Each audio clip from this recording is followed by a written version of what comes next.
Hello everyone and welcome back to Carat Clash. I should probably ping. Bang. Okay. Welcome back to Carat Clash. 97 people for long CM. Tell me a bit about long CM, Jacked. Why do people hate it? Because it's quite demanding in terms of the required stats you need to hit, especially stamina.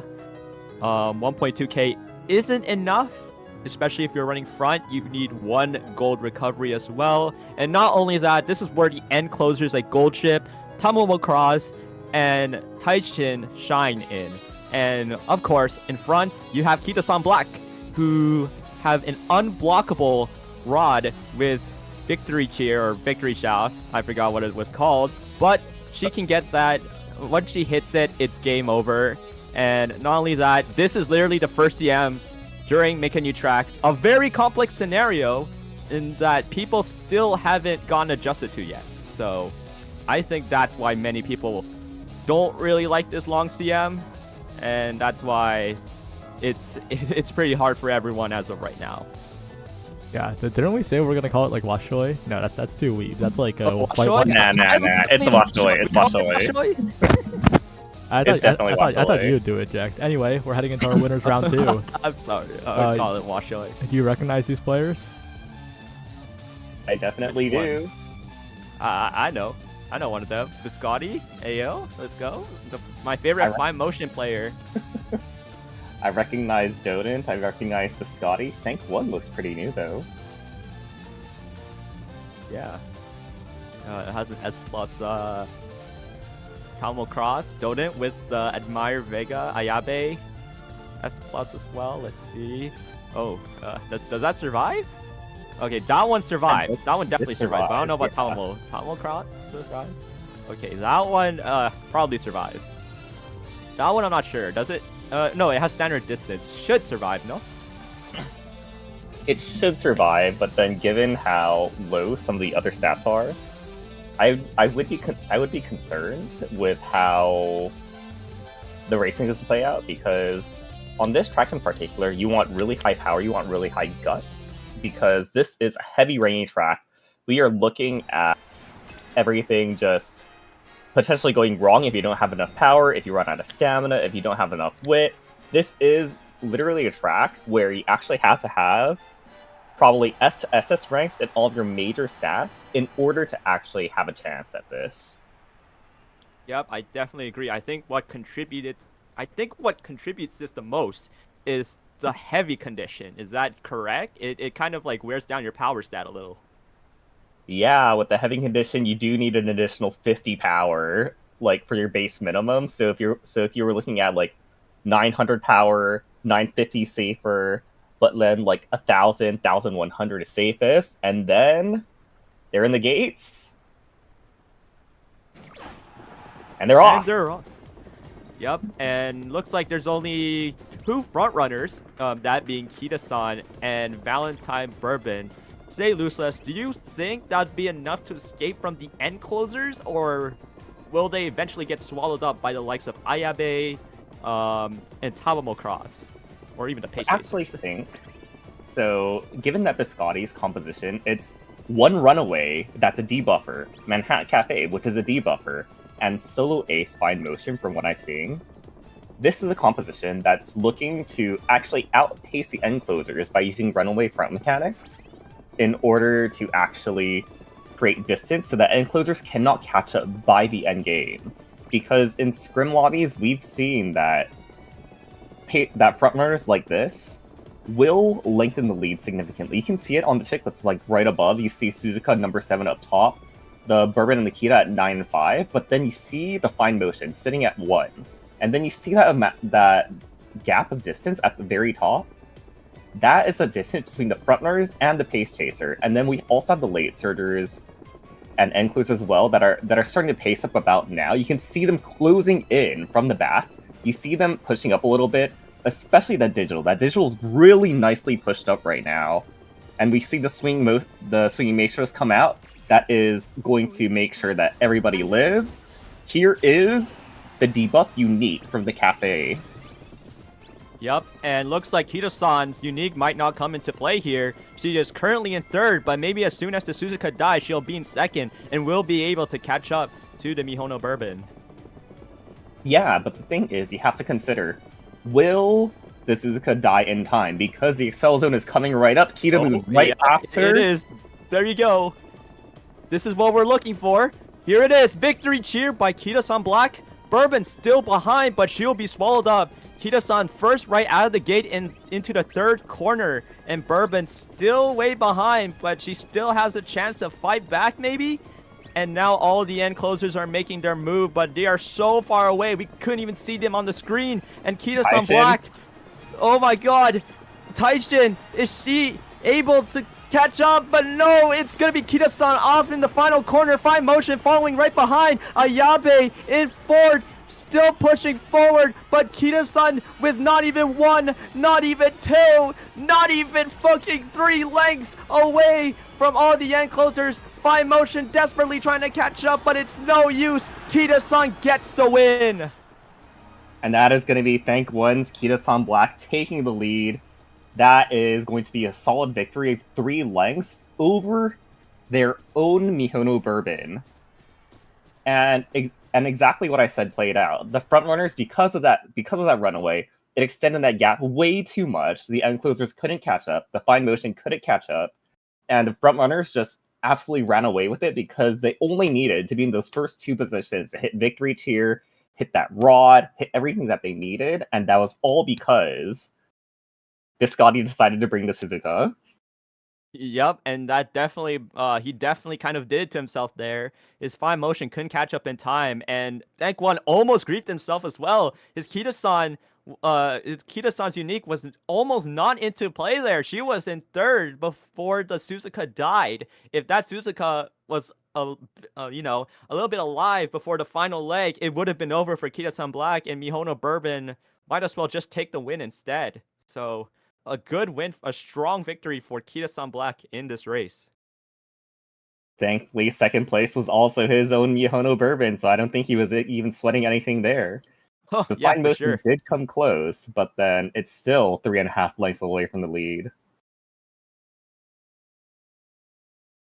Yeah, great, a massive upset for Thank One right there over Biscotti's fine motion, who I've seen in scrims, and I think it's pretty good. But that front runner Suzuka definitely helped his enemy a little bit, and that eventually led to his impending doom as he is set down to the loser's bracket. All right. And then we're actually seeing some people move up that I recognize very specifically, like number 22, Ricken in winner's quarters. He is a fellow Ooh. Rice Shower Oshi player. He is also running double debuff, solo Rice Shower Ace. Wow. I definitely seen another one as well that's running Halloween Rice Shower Ace. And that's PTJ that has the Suzuka and the debuff for Nature, I think. That is also running solo Ace Halloween Rice Shower. So it's definitely interesting to have 2 Rice Shower Oshi players. Although I don't know where he is right now on the board, PTJ. Did he win that round? Looks like he did. Well, we will potentially see if he will be able to make it all the way through, since we do see some familiar names such as Zodiac Key coming through. But then there are also other names that we recognize that are actually falling down into losers' quarters, like Koyu, Bosher, Ninja. Koyu's DQ'd. Koyu's DQ'd? Oh no, he didn't show up. Oh, wait. I know this guy. Hold up. That Kate guy? He was in my scripts just today, bro. I think there's somebody else that we know though. Oh yeah, that's right. Mr. For Mr. Kiwi. Yeah. Yeah. People. This Perkui guy, he's pretty strong. Pretty strong, I will say that. One of the first UGs in global, consistent UG player, also a player that's pushing for UF actually with particular deck. And he is doing massive farming. If you take a look at that Kita-san Black and Net Bourbon, you'll see that they are monsters. Yeah, for sure. Look at that. Everything you just need in a front runner right there, and they look to be quite the contenders. But don't count out Kate with his Tokai Teo and his Kita-san Black as well. His Bourbon definitely for sure, and his don't and his Teo. You know, I've seen it in scrims. She can put in the work. You know, she completely outclassed my Ogre Cap. So. While looking at this Bourbon, I do see that it is everything is needed. There's no late starts coming out from her because she has concentration. But then, most interestingly, is that she actually is using wet conditions, and she doesn't have taking the lead because she is unable to get that. Instead, she has early lead, concentration, wet conditions, and groundwork, and that fulfills everything that she needs. But Yeah, then, I'm not the early lead. Not sure if that's like even viable enough. I feel like groundwork is just more than enough. No, early lead and groundwork are the same strength. Taking the lead is the gold version of early lead. which is And then much I'm better. pretty sure that I am not going to see a DDPP here, so no prudent positioning and no dodging danger. Yeah, we'll find out soon in this race. Lots of front runners. There's also TM Opera O front. Definitely pretty interesting as well. I think this is going to cause a lot of trouble for the end closers. The more front and pace they're on our lobby, the harder it is for the end closers to even fulfill their conditions, especially if your name is Tamamo Cross, who needs to be in like around the 6th, 5th, or 7th position to proc the... No, it's in the 7th or 6th position to proc the unique. But Goldship, she kind of has no problem there. Like, she can basically push up all on her own. Like, as long as she's not pushing too far during the early game, she can get that anchors away and push up as much as she wants. So, Well, looking right here, we have the top 3 favorites. The 3 major frontrunners of this lobby. They're in the gates. They're ready to go. And they're off.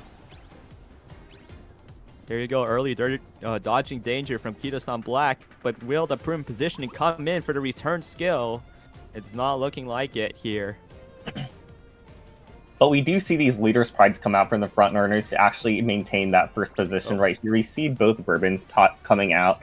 That's going to be Percui's prudent positioning coming out right there. We're seeing all these front runners try to pace up. We do see the Bourbons in the front. This is the first Bourbon activation of unique. There's the other one, the Operation Kakao. And those 2 skills are what makes Valentine Bourbon especially strong in this, because her goal is to make sure that Kita-san Black does not make it in front. And if Kita-san Black is not in the first 2 positions, she does not fulfill activation conditions from victory each year, and she fizzles out. And then that's when the end closers will come in. Yep, that's food for the end closers. They're looking at that, they're like, that's some good dinner, you know? Free NSM, not free NSM, free Nimble Nav. We call it a Nimble Nav now. Not everyone can get the privilege of having free NSM in this scenario, so.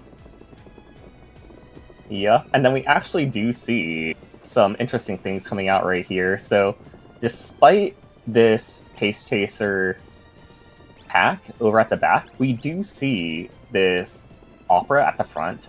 This Halloween Rice Shower, because she's so far back, she does not fulfill her unique activation conditions, since she actually has to be in the top 4 to hit. And then, unfortunately, all 4 spots are held by the frontrunners right now. We see the Tokai Teo coming up very slowly from the behind. This is going to be the Excel conditions right here. We're not going to see any victory cheers, and we're going to see the Bourbons just making a run for it. And let's see who gets the rod.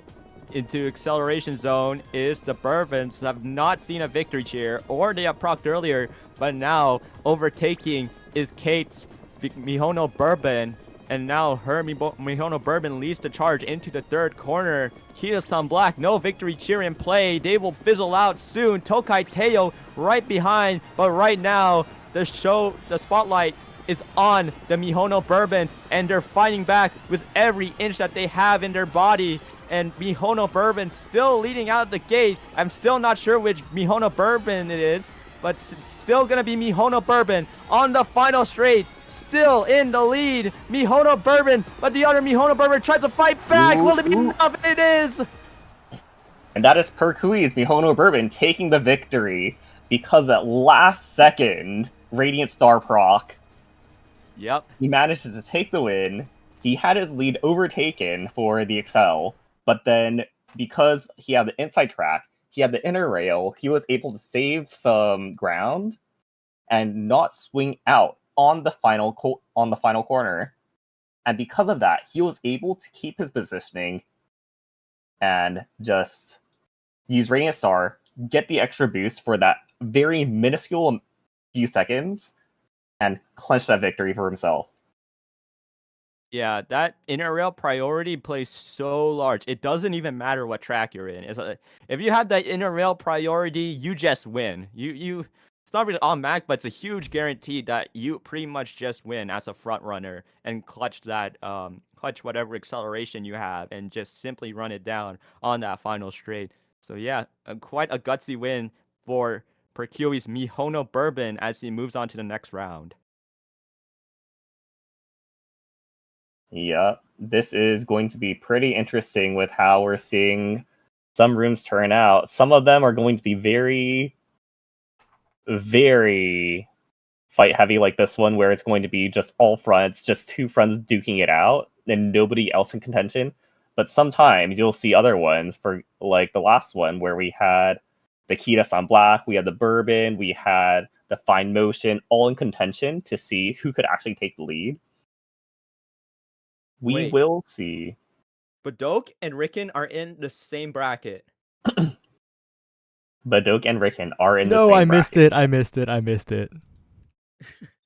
They're in the same bracket. Oh my god, this is going to be so good. Rice Shower versus Smart Falcon. Once in a lifetime, man. The Battle of the Oshi players. And it looks like for winners round 2, we are looking at 3 more rooms waiting to finish. That's going to be H-Jax's room, Toph's, and Jackalaka's. Yep, and 3 of them are pretty much contenders in this tournament because of how highly seeded they are. Probably should mean that they have really great aces coming into this tournament, especially for Jackalaka and Toph. Toph having really great front runners, and Jackalaka with his X-Ogre, or no, is Kita-san Black, right? He runs Kita, Tamamo, and Suzu. So yeah, Jaka with his Kita-san Black. Hopefully it's able to pull through in the second round. And then we are seeing some upsets, actually. For example, in Winner's Quarter, we have Idarani losing. He was actually top cut at Genesis. Yeah. And second place here. But Riel got the win. That's my boy right there. Yep. Yo, if you're watching this, bro, that's a W right there. Vriel with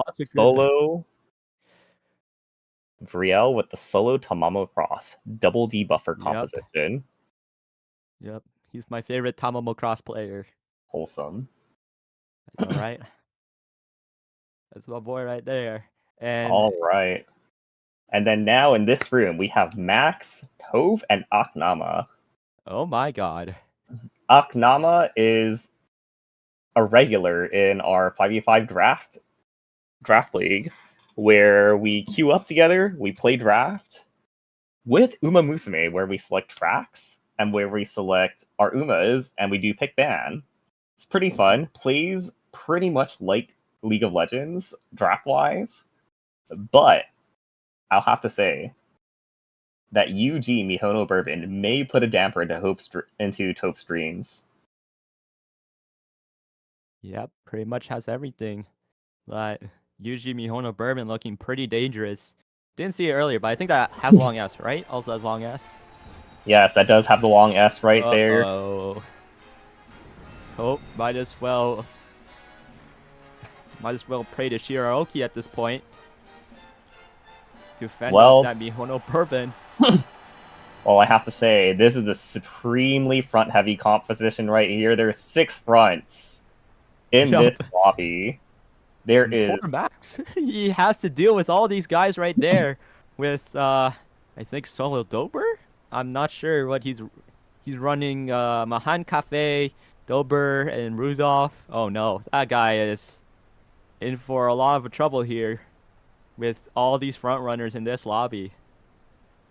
Well, I have to say, everybody's in the brackets.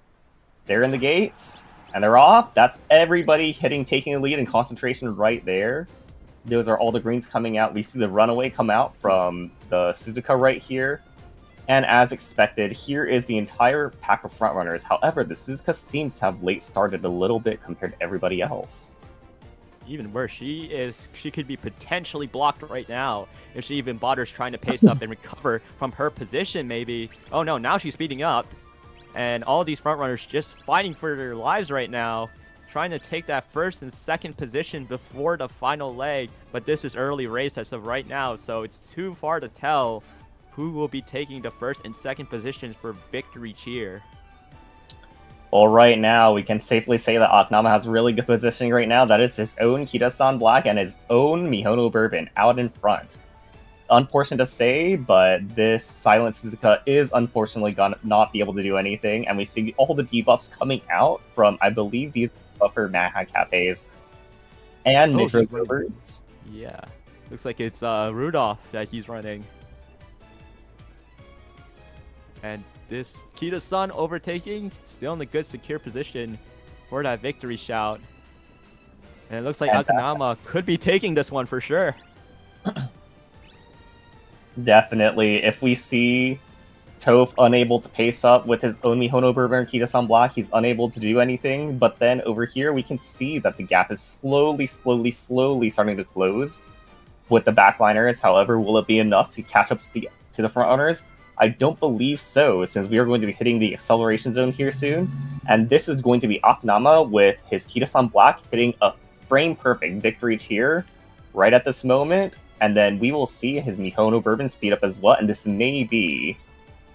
Yep, this might be game right now. Victory cheer for Akanama. But here is Mihono Bourbon streaming up, and she's running it down on that final leg. Mihono Bourbon looking to take this win for Akanama, but his Kita-san Black is stamming out. She is fading fast. She is fading. Tries to recover with Radiant Star to get that recovery Rudolph? to respurt, but that Rudolph, is she able to make it through? Oh, look at her go. Rudolph looking to proc her unique Shadow Break right there. Looking to overtake 3 in a row, 3 Umas in a row. Here is Rudolph, the Emperor has arrived. Will she pull through? Radiant Star win QED. Look at Rudolph running it down. Mihono running out of free estate, and it's gonna be Rudolph taking this win for Max. What an upset! I did say that this... Oh my god. I can't breathe. This lobby was full of front runners. However, we did see our two top players on this losing out to a Symboli Rudolph that just hit everything at the right time. For end closers and late starters, all you need to do is to hit spurt, hit nimble, and then you can win off of anything because you do have higher base speeds. And that is what will determine the end result. If you have long S, if you have everything you need, greens and everything, what determines your final running speed is not your stats, because everybody's going to have 1,200, but it is going to be your running style, and end closers do have the highest cap in the game. Wow, that Rudolph, man, yeah, and just like you said, she hit everything. She hit the most perfect Radiant Star ever. And that pretty much led to a win right there. Radiant Star, she's even running QED. And then proc the unique. And that's a massive velocity bomb right there. And Mihono Bourbon and Kita-san Black are looking back. They're like, oh my god, it's so over for me, man. Symboli Rudolph is like right behind me. It's over, man. Long story short, it's over. The LeBron before the LeBron James of Uma has arrived. But that goes crazy. Well, that is true though. Symboli Rudolph is the original triple crown in Umamusume. Rudolph simply still hasn't gotten enough love and appreciation. She still needs her flowers, man. She's done so much for the sport of Japanese horse racing as a whole. Rudolph definitely has earned her win right here. However, in the next room, I'm pretty interested. What's going to be the result? Is there a lobby we can grab?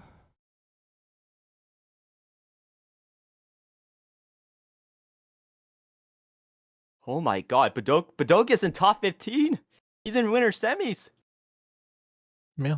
As expected. Oh This- my god. I'm this sorry, is- Badok. You have to remember, this is a guy with an approximately 60 to 67% win rate across 100 scrim rooms on solo Smart Falcon. I think 60 more what? interesting- Yeah. More He more is interesting stats. absurdly strong. Enki has gone down to S Carat Uh-oh. in winners quarters. So Oh, and fantasy over super derp as well. man, Badok, I'm sorry for doubting you, bro. I mean, feel free to server mute me or like kick me from the server. Whoa. I'm sorry for doubting So- you, bro. I'm sorry for The doubting challenge you. accepted. I'm sorry for Challenge accepted. We're killing this guy. You were muted. He's back. He's back. back. I'm in by Badok. I don't think it's ever beat you. I don't think so. And then here we have Jackalaka, Kiwizer, and Johnny Hearn. With a very unique in-game name. I'm gonna type that normally. But that's too difficult. I don't got those symbols. No Just trying. call him Johnny Hearn. Johnny Hearns. Yeah, so true. Yeah, look, it looks like there's an Ed Mayano Top Gun, the first of many to be on this stream so far. And there's an air groove, and there's a gold ship, as expected. We haven't seen a gold ship win in a while, even though she's quite a contender for this CM. Could she be a very soulful Uma at this point? Like, I mean, This is... we haven't seen a Tamamo win, so or a Taishin. Hold on, Jack. Is this going to be a double runaway room in my long CM? Oh, wait, you're right. Oh, sorry. There's Shaka and there's Johnny's Suzuka. They're both going to nuke each other's stamina. They're going to push themselves way too far. And at this point, you might as well call it a strike because they're going to bowling ball the entire damn lobby. Just wow. This is what's literally going to happen. This is what I feel like it's going to happen for sure. Well, this is Jackalaka with a 1 debuffer, 1 front, and 1 end composition. Simeon Wait. Noise with the 2 debuffer, 1 front, and then Kiwizer with the triple ace with Hold up, Ogdi, though. Goldship, and Maya. Let's theoretically say that Suzuka survives until the final leg. That means Kita-san is locked out of her unique. She's practically cooked if she can't catch up within that time frame that the Suzukas just push each other up.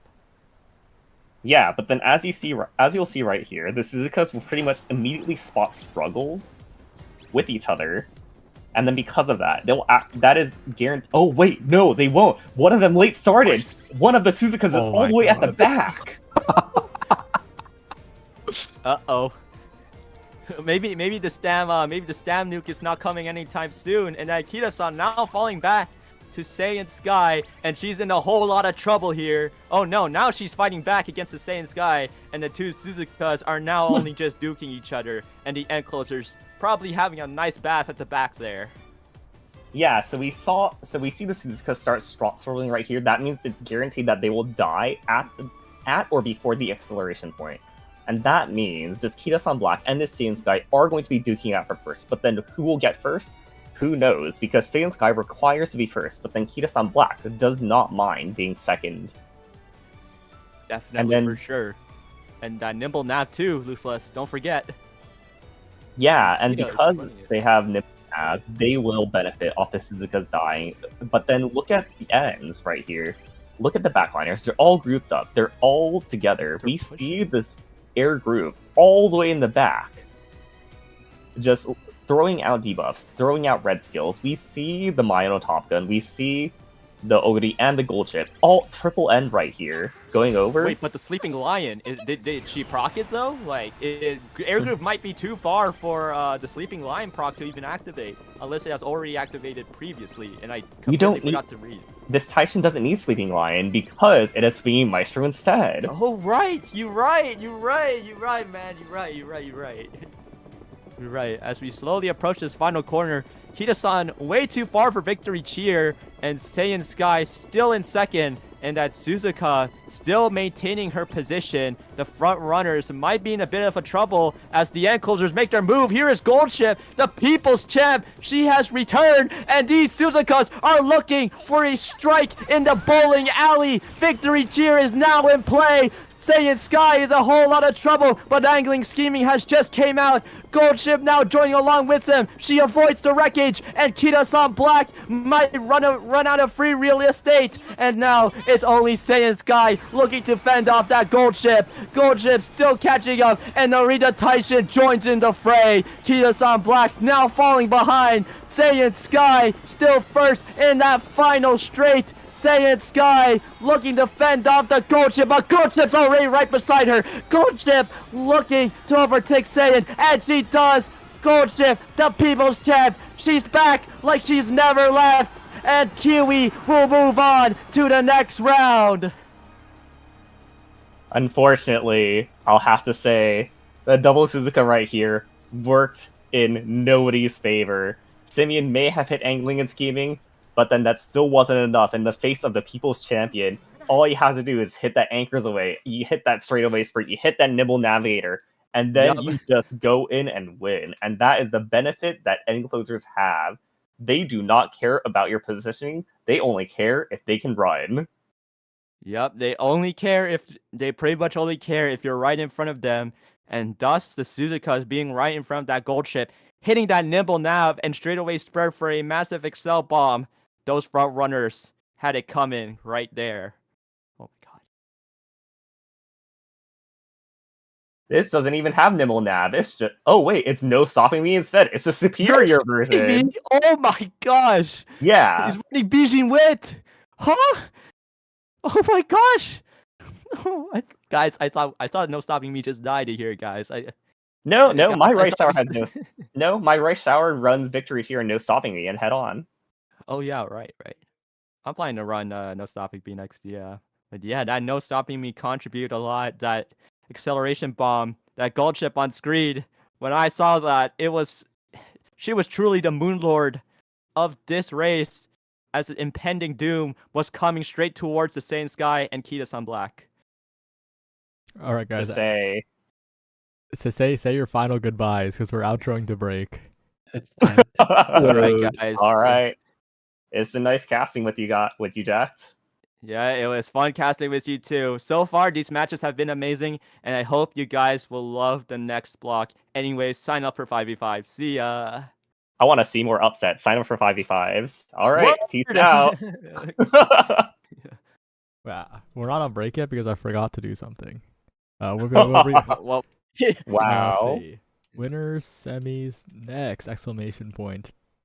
Uh-oh. Our host Sayaduk is washed. I'm washed. Oh. GG. Okay. It's okay. Add one more foul corb. It's okay. We're on break.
Okay, hi, I'm, wait, are we live? Yeah, you're live.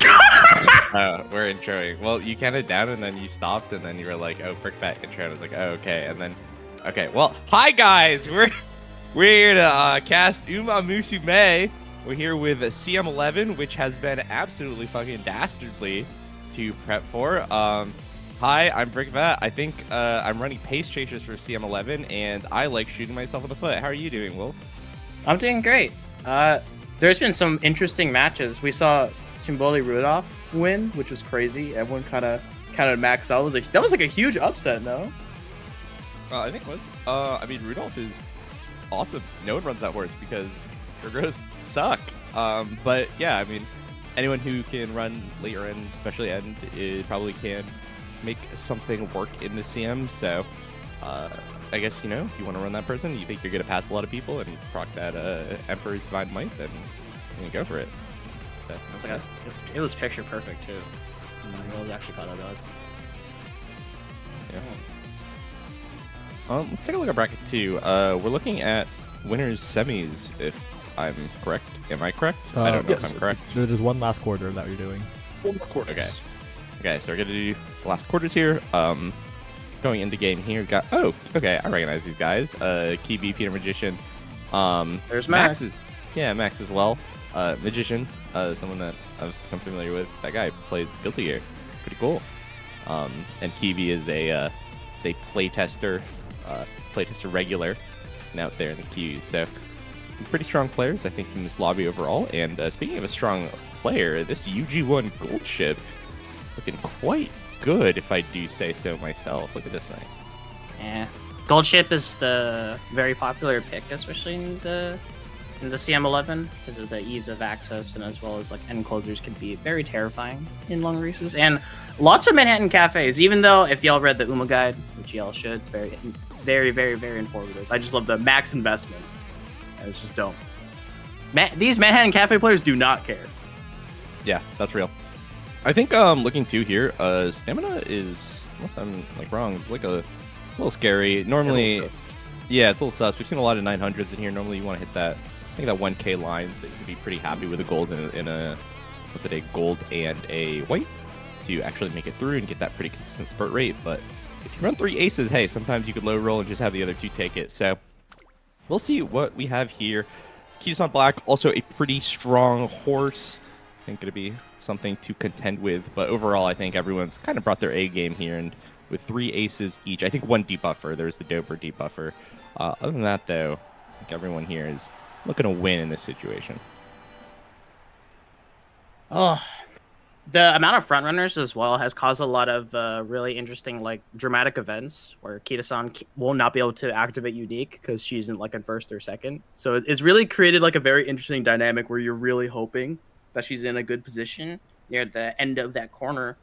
But with the amount, because like it's 3 players with 3 Umas, it's still a lot of drama and a lot of potential that can be done in this race.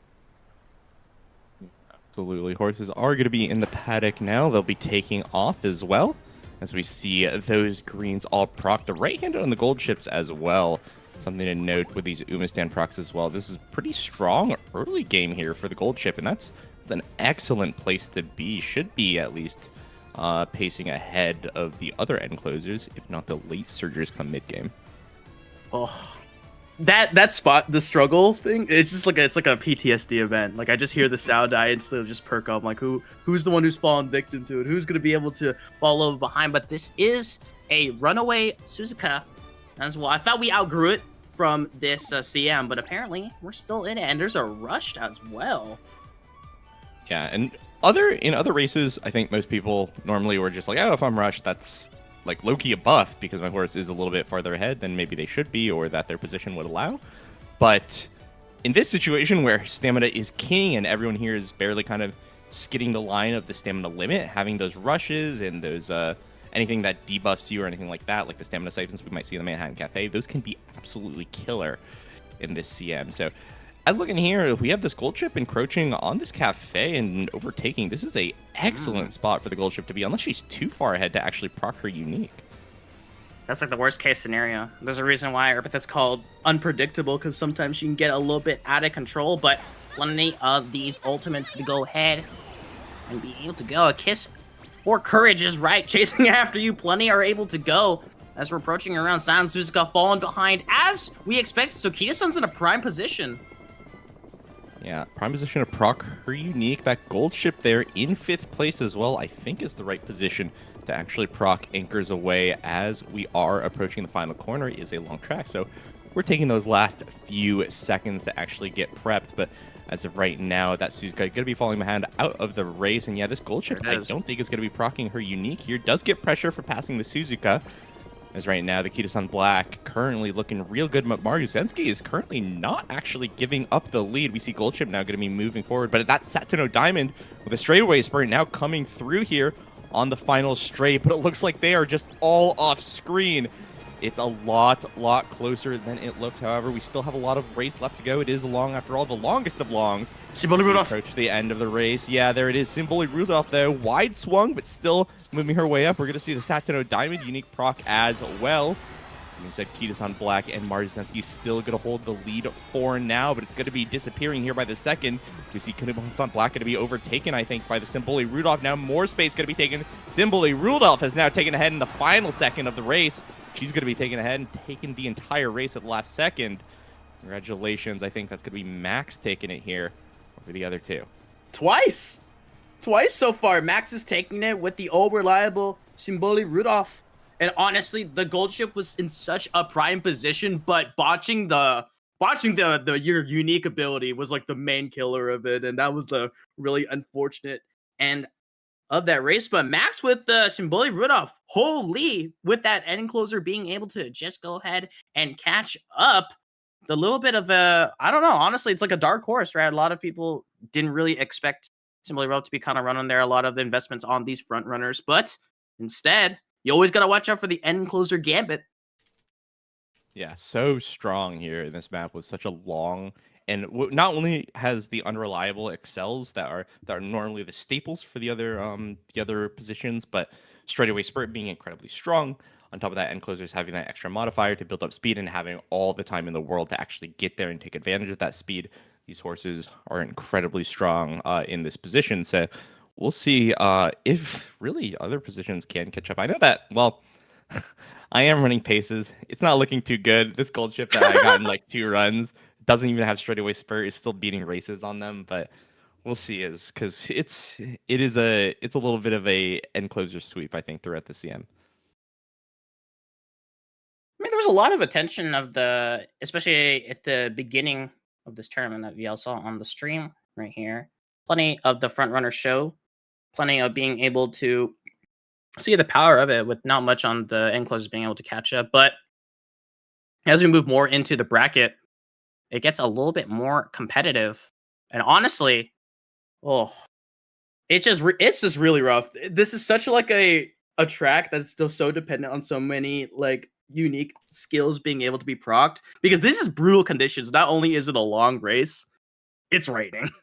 Yeah, all the everything kind of coming together just to make the most miserable stamina requirement known to man, the CM. And so obviously I think that Symboli Rudolph is looking pretty good. And I mean, if you hit that, if you get the gold, the white, and the 1K stam, you're looking pretty. But we'll see for the other ones. Yeah, looking at that 600 stamina, this is absolutely a debuffer rush shower. Oh, Haruhurara, what are you doing here? No, she's here to have fun. Oh God, she's not. She's here to make sure other people don't have fun. There's a big difference. Yeah, funny enough. Yeah, just all the debuffs, everything to slow other people down. Probably there as a way to actually get some debuffs on the end closers with Tether. It's going to be incredibly hard to do that otherwise. A lot of the people that have access to Tether, things like the Grass Wonder, the Symboli Rudolph, either you're running them as an ace in the end closer position, like with Rudolph, or wait, Dominator's a medium. Ignore me. Wait, ignore me. But regardless, wait, sorry. So that threw me off. Sorry, that was a reuse from a previous CM. My fault. But Wow. A lot of debuffers here, though. A lot more than we saw in the previous race. I think we had 4. I saw the Jesus Christ. yeah, I saw the air groove here. I wonder if this bourbon is a debuffer. Actually, the A plus makes me think it is. Yeah, it Oh is. my god. Yeah, so looks like we're gonna have a lot of evil going on in this racehorse, especially on top of the big stamina requirements that happen. Not having an ace that has that extra HP to tank all of these debuffers means that she's probably gonna be out of the race right off the bat. So we'll see who did their due diligence, or for the lack of a better word, if we're gonna have a clusterfuck on the final stretch. It's gonna be one of those like cartoons where all the race cars pile up, so they have to like get out of their cars and just like manually walk forward. Like that's what this race is gonna turn off, especially with how many debuffers are on here. No stamina question mark might be the question that's put up, and the answer will not be something you really want to find out. This is a terrifying race, and I am all for it. Yeah, this podium is great. I love it. No stamina, just accompanied by Kim Jong-un 135. I think that's right about the tone that we're expecting, because this racetrack is going to be a nuclear wasteland in just a second. And they're off as well. We'll have to see the regulars as well. Miano Bourbon gonna go ahead and take up the front. This is, look at that huge like mass and pack of all of these end closing Umas. My goodness. So Miano Bourbon's gonna have the time of her life being able to just kind of get it. And here come the debuffs, Brickbat. This, it's gonna get ugly, especially when we reach the mid section of the race. Yeah, and this air groove, right, literally built to combat those end closers. So those are going to be really, really hard to hurt. The Subaru front runner is also going to be coming out from the rice. Not to mention, once she activates her unique, she's going to be far back enough due to her low stamina that it is probably going to hit these gold ships who want to actually move up a little bit. It also, on top of that, right, all these debuffers are here means that very few Umas are actually going to be in the right position to hit their excels. Right pump might not work for a lot of these horses, because in the final stretch, that bourbon, that rice, that I believe the air groove and the haru, those are going to be hoarding up those block that 6/7 position. So yes, it's going to be pretty hard for anyone to hit these accelerations coming into the end race. The Haru Urara is like frozen, has not moved. She's got like a picnic stroll going on. Like I think she's stopping for like a picture, just kind of like talking with the fans, sniffing the roses. You know, that's what you do. You know, I mean, you got put on this track. If I got put on this track, I would walk it. Like I would not run this. And Tamamo, very being able to kind of head up front already. Maybe a little bit of equivalence to the anime, but here she comes. White lining coming through. That is right, and she's got plenty of space to work with. She's gonna go ahead and make her way around the front, where Escape Artist will do you some good, just trying to hang on, but Tomo Cross is gonna be a huge problem, uncontested so far, but this is now the end closer race. Yeah, right now Talma is so far forward. There is just no one in sight. I believe she was the only horse that wasn't a debuff to her to actually hit her unique, which means she's in such an advantaged position here going into the final stretch. The fanfare goes off. No stopping me might be incorrect. It depends on who's gonna go and overtake who, as the gold ships are gonna go ahead and be able to rid up the flank.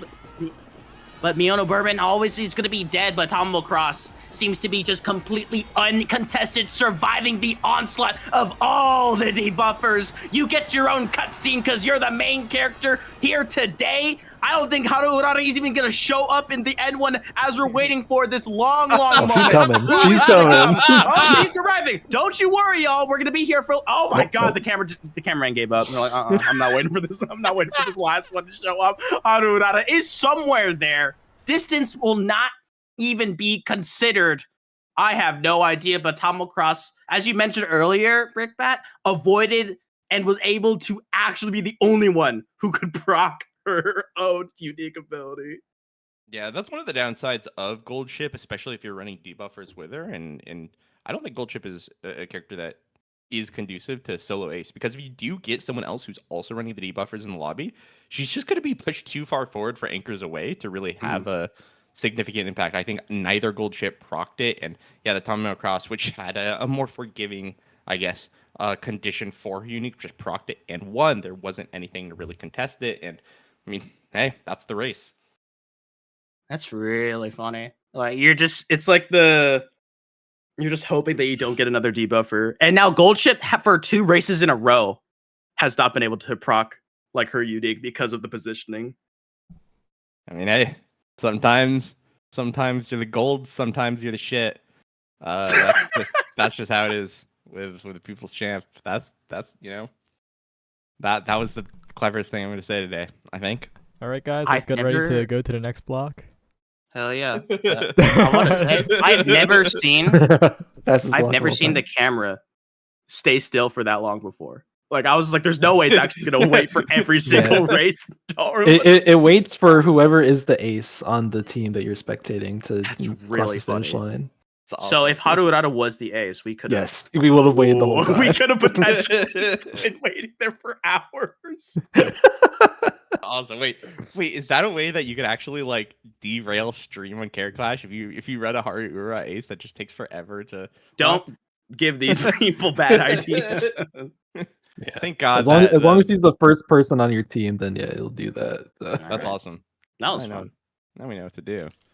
Well, we still got more winter semis. We got 2 on the way. Just taking a look at the names. Badoke, kind of a name that we've come to know and love here in CMs. Obviously a former winner, the Falco guy. I wonder if he's going to run Falco here. Probably is, but we'll see what ends up coming also. Fantasy, someone I know, right? Someone that I recognize as well. And Maxwell, who we saw earlier at the beginning of the block with that 2 big wins. Yeah, those big wins, big booms with the Rudolph. We'll see which race comes up next in just a second. In the meantime, though, I'm going to talk about my day. My day was awesome. It was a long day. But like, yeah. We talked about the bracket. Like, okay, the top 2 seeds are out of the tournament, by the way. This is true. Oh, yeah. I mean, fuck, those guys suck. What? I mean, damn. Shakalaka out to Oreo, who is currently making a solid run into losers right now. So break bad. Semis. Yeah, what's up? You know, back when we were doing the whole Omega Strikers thing, didn't we have like a talk about how casters are being too negative? Yeah. Yeah. That doesn't mean anything here. Was I too negative there? No, I think we could reflect on the word choice and assess if the negativity levels were too high. Right, seed 1 and 2. It's Haru Urata. Tried your best, and you'll regain for next time. Oh yeah. Oh yeah. There you go. I think one big thing, it just shows like how volatile this CM is. Like the top seeds being eliminated shows like how scary this can go. Because we saw like if y'all have been watching the tournament, or maybe just up to that race, there have been so many different Umas who've been able to take it. It used to be the front closers, and then not front closers. What the hell am I talking about? They're being able to go for the front runners, and then the end closers being able to have like different degrees of workability, especially with the amount of people running debuffers as well. Like 1, and as you mentioned, like having 1 and 2. 1 it could be fine, but having 2 could be disastrous, especially for certain Umas who have very specific proc windows. So this CM is terrifying. There's a reason why everyone was afraid of this one and afraid of having to grind it out, because it's a scary CM. I get it. Yeah. I believe most people are also understanding or really straddling the line of it. So any sort of debuffing that hurts a little more than what you've accounted for is just going to kill your Uma most likely. And then if you're not running enough aces or everyone else doesn't get hit the same, then it's going to end up in a loss most of the time. Yeah, this by the way, speaking of fucked up shit, look at this YouTube Smart Falcon. This is no long S though. Low-key glue though, no long S. You know what? It's over. It's kind of what it is. This guy's a free-to-play player. Oh yeah. Yeah. And he hit S in 4 stats. That's crazy. Yeah. Wait, I will hit SS in 2 stats if I'm lucky. 1 stat as usual. Wait, anyone know why we're going on your left on the? Is just nice nature that good of a card as wit? Oh no. So on your left, so if you run the race backwards, you don't have any spot struggles because no one is really competing with you. Okay, so yeah, that makes sense. It's just a good card. 15 race bonus. True. Turf B. Watch out. Turf B. Oh, looks like someone's not done with their ace runs. Oh.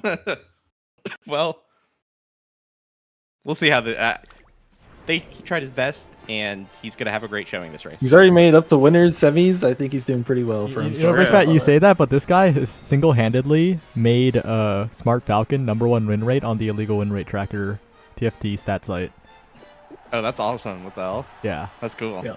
That's He's a the only sick person crown that to have. runs it. I'm Only not person gonna that lie. runs the character, and he wins a lot of races with her. Yeah, so. that makes sense. That's like the I don't know, like what's a That's the one fit classic. yeah. Like these I can't even think. I'm so far removed from League of Legends guys at this point. I can't even think of champions. This is great. Thank God.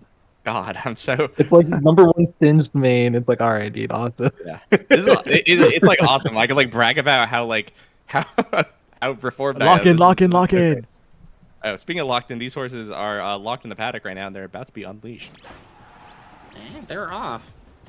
Taking lead as well. There should be like a moment where instead of like late, you're too early, so you slam into the paddock.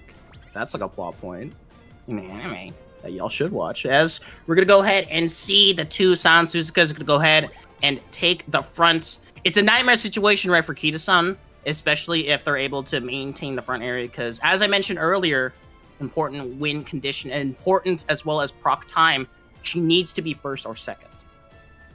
Yeah, it's going to be hard, but these Suzukas are probably not going to last. I bet they spot struggled at the beginning of the race, being the two runaways, and on top of that, right, they're probably not going to have the stamina to really keep this position as they go through, so there's still a lot of race left, and there's a lot of situations where the Kita-san will be put in a position to actually proc it, but that does remain to be seen, like you said. It's real interesting. Smart Falco being able to go ahead and tail the Kita-san, being able to just get right behind. We'll have to see how the positioning works out. And as you mentioned earlier, with the two Sansus, because that's the nightmare of having two runaways. You really just want to have it a solo by yourself. So you'll be able to not lose out on all your stamina, not get your Sansus shot out immediately. But as we take a look at the race, pretty good positioning for everyone. I think we're going to finally see Goldship activate all of her uniques. And Daring Strike did go off as well. Yeah, that's an incredibly good position for the gold chip to be in. Yeah, Anchor's away as well, going to be procced as we are entering just past the midway line. That's going to be really good, but notably Festive Miracle is going to proc. That's way too early, I believe, so the acceleration is not going to do all too much. That being said, still is stamina here for the Ogre Cap, which means she's still in the race. There is a lot of track left to go. Oh, and a very competitive out in the front. Radiant Star does go for the Christmas Ogre Cap, but Victory Cheer just in time and as well in the front position. So Kita-san Black has a lot to go off of, but she's got to be terrified of her rear. She's got to be terrified of the other Umas approaching, especially this Christmas Ogre Cap. We'll have to see if the end closers can finally are able to make that distance, Brickbat. Yeah, it's a bit scary. The gold chips did look really good, but there's just nowhere to be seen here in the final straight. Kita-san Black, the one actually to enter the final straight ahead. Ogre Cap going to be behind her. Christmas Ogre Cap, obviously a constant reminder as the camera is just going back and forth. What is happening? We flick back though, and Ogre Cap is already on the heels of Kita-san Black. Now going to be accelerating, blocked a little bit, but able to navigate through. Velocity goes up through some skill. So Ogre Cap's now going to be taking the lead and able to finish it off. There it is. Christmas Ogre Cap still in the lead, still in it. Overtakes Kita-san Black at the last minute. That's going to be Walnut moving on here in bracket. It's like looking at the calendar, lifting it back up. It's like Christmas Ogre Cap has won yet again. It's like, nothing's changed. Everything's consistent. But unfortunately, Smart Falcon was not able to really make up that distance. Kita-san Black had like the perfect positioning as well, but pace chasing Christmas Ogre Cap was able to proc all those great skills, and the end closers really were not able to catch up at all. Yeah. I'm wondering what was this a pace or a late Ogre? I'm actually a little bit curious. Pace to see here. It was pace. Okay, hey. Well, things are looking good. Yeah, Gourmand, shoot stuff like that. All the 30 pace stamina. stuff. Really good. Yeah, really good. Really solid stat line here as well. Not only does the Ogre Cap get away with a lot less stamina than others, but that allows that gut build. Oh yeah, guts build to really pop off. I mean, just look at how much stats this Ogre has in general. A really good build here, actually, overall. Yeah, it makes up for it. Everyone, including me, was probably looking at the stamina line and getting a little nervous, but being able to get those guts up, and as well as not too many of those debuffs colliding, that's where things can get a little nerve-wracking, as we've seen in the previous races. being able to survive it out. There was a few debuffs also thrown out at the end closers, I think by the Halloween Rush Shower, so that could have been another potential effect of them not being able to catch up. But in all honesty, I thought Kita-san was going to take it. I was a little nervous, but Christmas Overcap was able to kind of clutch it up. Yeah, just like off screen while that camera was freaking out, Ogre Cap just like cheats and teleports forward, just like activates the whatever Shadow Clone Jutsu or whatever. That's okay though. Ogre Cap, I think that honestly is probably the scariest horse I've seen so far. Do not get in a duel with that Ogre Cap; she will kill you because that is a lot of guts. So for me, Christmas Ogre Cap, I never really knew how strong she was until I casted Genesis and I saw what she could do, and it scared me. I just saw her just book it around a corner. And I was like, this is not real. This is like I've never seen Umamusume run this fast. I know in the lore they're able to go on here, but we take a look at the cast. Plenty of Tommo crosses, 2 of them. The end closer game, there's plenty of them. Yeah, I think Tomino Cross obviously going to be a really good contender here. We saw earlier when there was a bunch of debuffers that Tomino does have that more forgiving activation for unique, which is still pretty good, even though it might not automatically win the game. But on top of that, she's built in straightaway spurt, which is so strong on this map. This is absolutely an Encoder spurt map. So a horse that has that built in her kit where you don't have to worry about that. You don't have to worry with the parenting. You don't have to worry with getting any specific cards for it or anything like that, or rolling it randomly, means that you're going to have allow your RNG to help you in other ways for when you have those good runs. So no doubt, no mistake, make no mistake here, right? These UG1 Tomino crosses had the luxury of luck on their side, but looking at some of the other end closers here, yeah, the Narita Taishin going to be very scary, obviously, as an end closer horse. That I think she's just always in the race. I think that her rotation is just super duper strong no matter what the meta is. It feels like sometimes. Oh wait, no, that's scrolled down. I was like, there's not a lot of skills on this horse, but they're actually down there. Okay, cool. Yeah, looking pretty good. No straightaway spurt, it seems like, unless I missed that out there. Yeah, that's gonna be pretty rough, I think. Crutcher Shadow. Oh, duh. right. Straightaway spurt. Okay, so a little bit of background on this. Zodiac Key, notable. Jackalaka's second Carat Clash win, got 4th there. Narita Taishin main. The sprint Carat Clash, got 3rd place in the sprint Carat Clash. So Zodiac Key is a consistent top placer. Fantasy is the strongest player to have never top 7 to Carat Clash. And Max has been killing everyone with Symboli Rudolph. Yeah. So these are pretty good. Yeah, pretty strong players. Curious to see how the Symboli Rudolph will come in. Obviously, had really good showings in the previous series, but each lobby looks successively more barren and fucked up. So we'll see if the Symbolic Rudolph. What's the Megiddo Dober? I'm curious. It's just a debuffer. Yeah. I was wondering which one specifically. I just see A and I'm like, uh-oh. That's a very evil Umamusume. We'll have to see as we head into here. 3 storylines are colliding. One who has been making the upsets, the other who's had the potential to make it in the top areas but has not been able to do so, and the other wanting to establish their storyline, wanting to establish that they are a consistent top placer in all of these Carat Clashes, maybe is able to move on and claim the mantle right here in the Carat Clash number 13. This is a STAM check after all. It's real scary out here.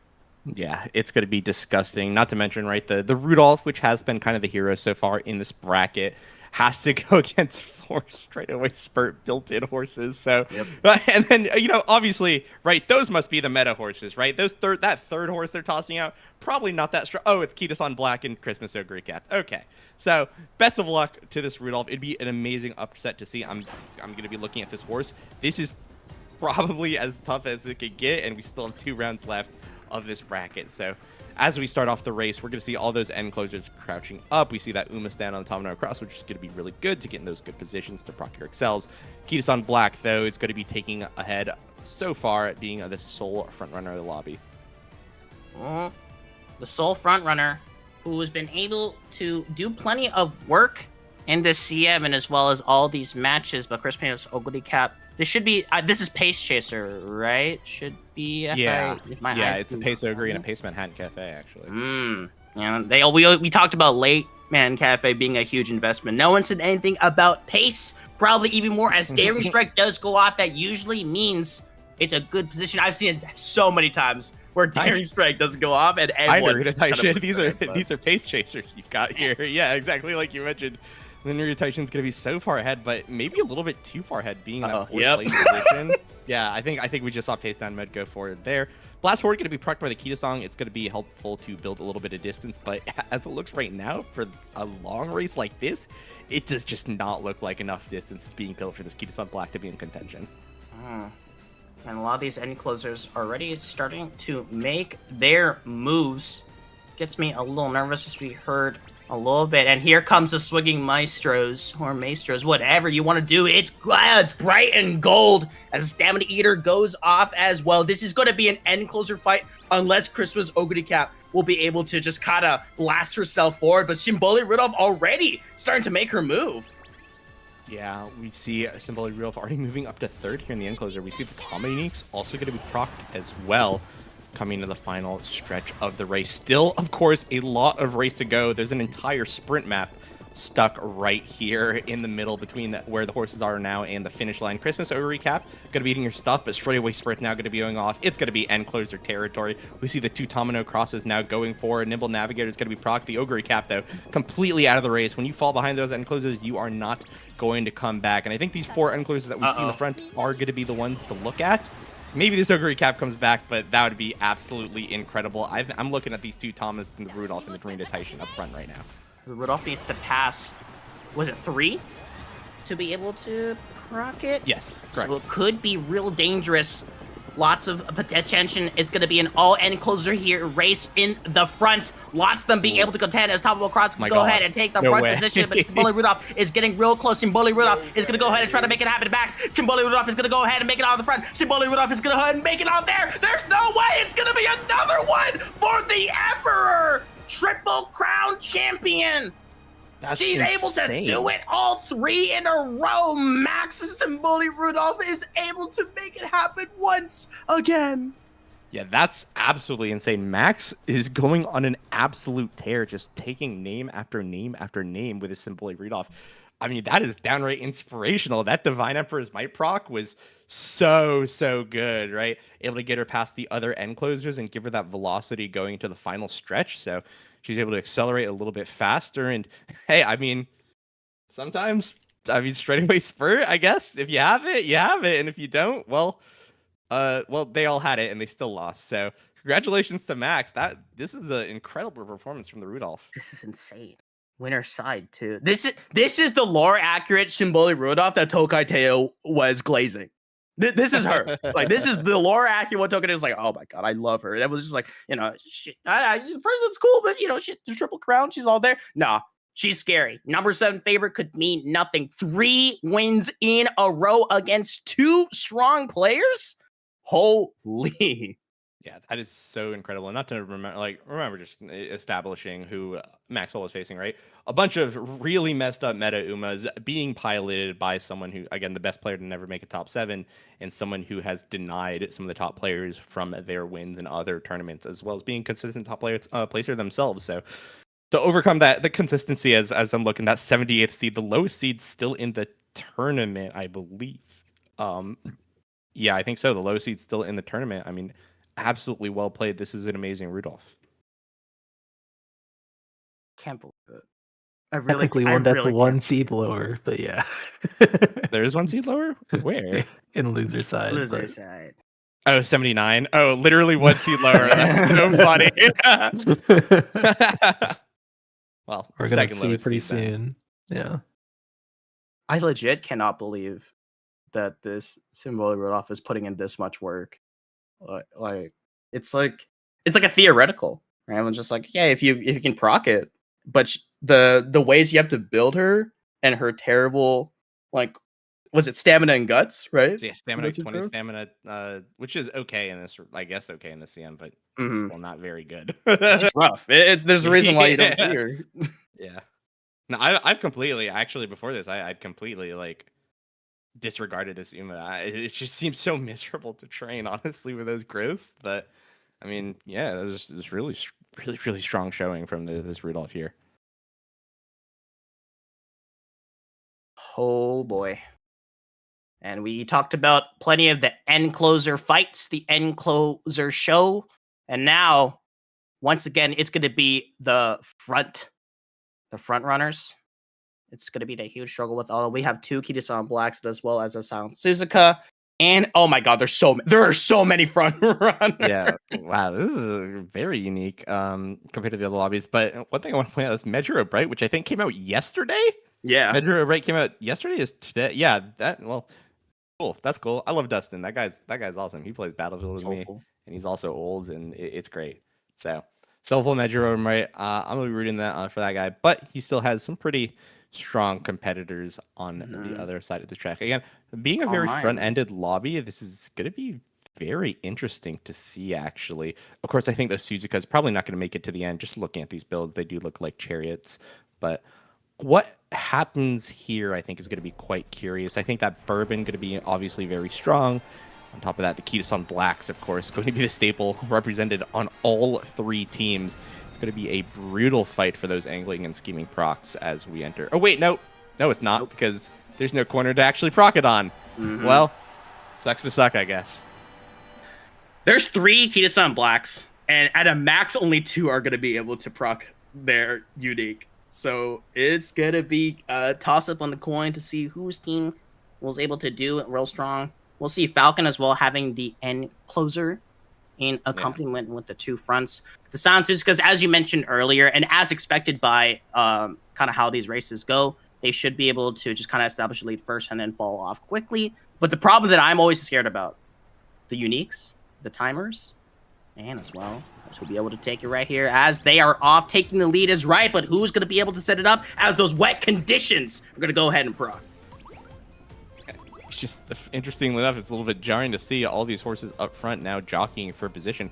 One Kitasan Black is actually going to be really far back. I think she's front, but she looks like a pace chaser in this scenario. We do see the Runaways now just taking the lead, importantly bringing up the pace of the match quite intensely, which means that the stamina hits on the other front runners are going to be pretty hard to deal with.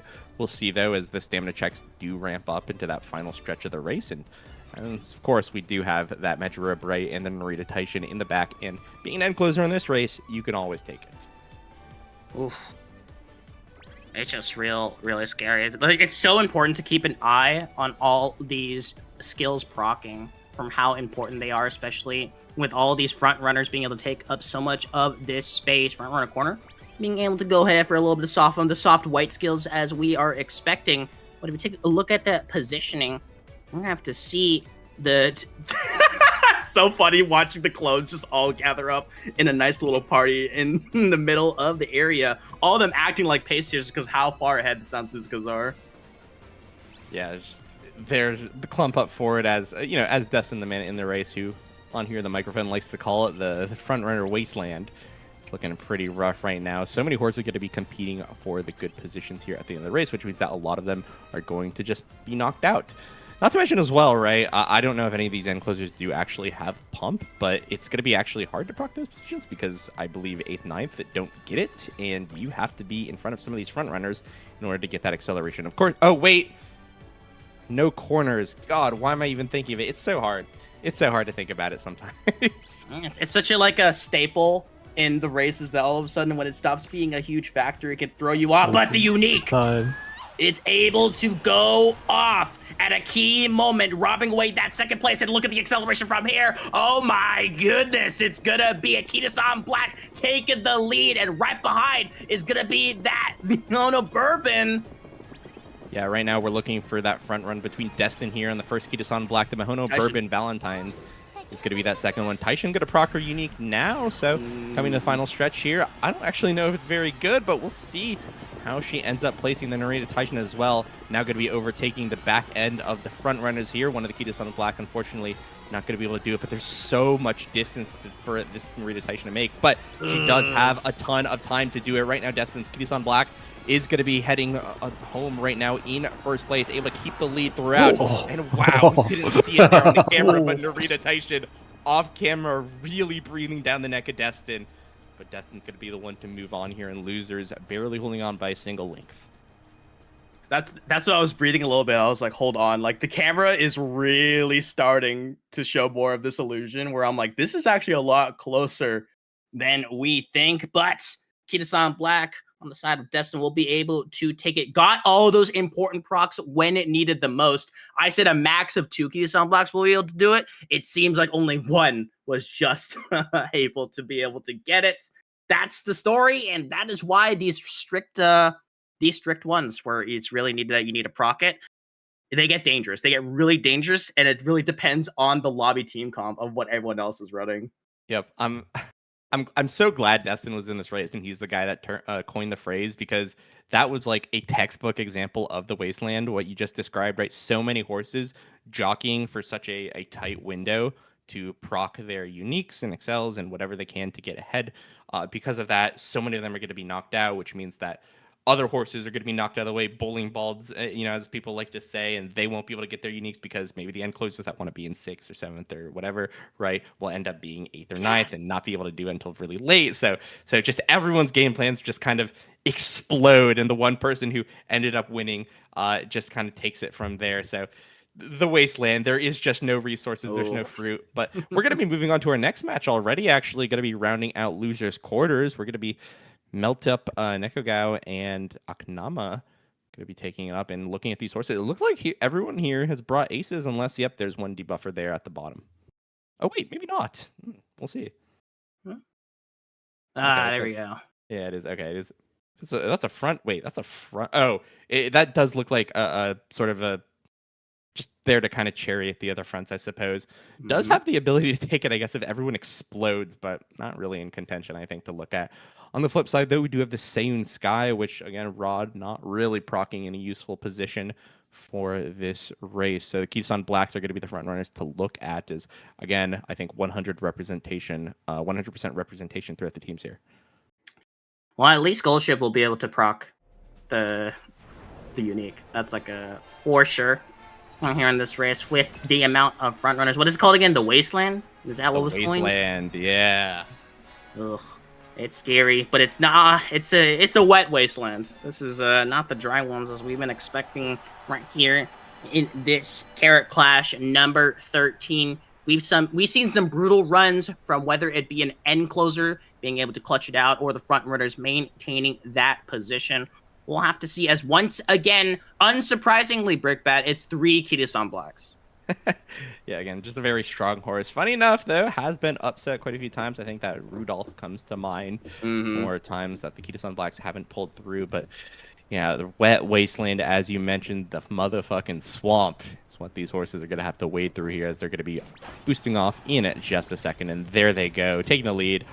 All the big stuff for the front runners now coming through. And as right now, Jesus, they are really jockeying for these spots. Being able to go ahead and try to maintain that position. Restart! Actually being able to rear its ugly face forward. A little bit of a nice little debuff action as we're seeing them start to slowly stabilize the Kita-san Blacks up to in the front. But hold on. Oh my goodness, they are really competing to see who's able to get in the first 2 slots. Even Seiyun Sky in the scuffle. Yeah, this means also, right, stamina being burnt from everyone. And funny enough, this gold ship, this poor gold ship, is just never... No, that's a gold ship. Oh, no, yeah, Haru, number 6, all the way at the bottom. Exactly. Might as well be Haru for her odds of winning this race. It's probably never going to proc. That anchors away, is never going to be in the position to really catch up. There's already so much distance. The front runners have just paced up the lobby so much that it's very, very hard. And I think all these horses are just going to be battling throughout the race, just draining themselves of stamina, draining themselves of resources, and hey, I mean, it's the wasteland. There's only one fertile plot of land, and that is in first place in the final stretch, so we'll see who ends up getting it.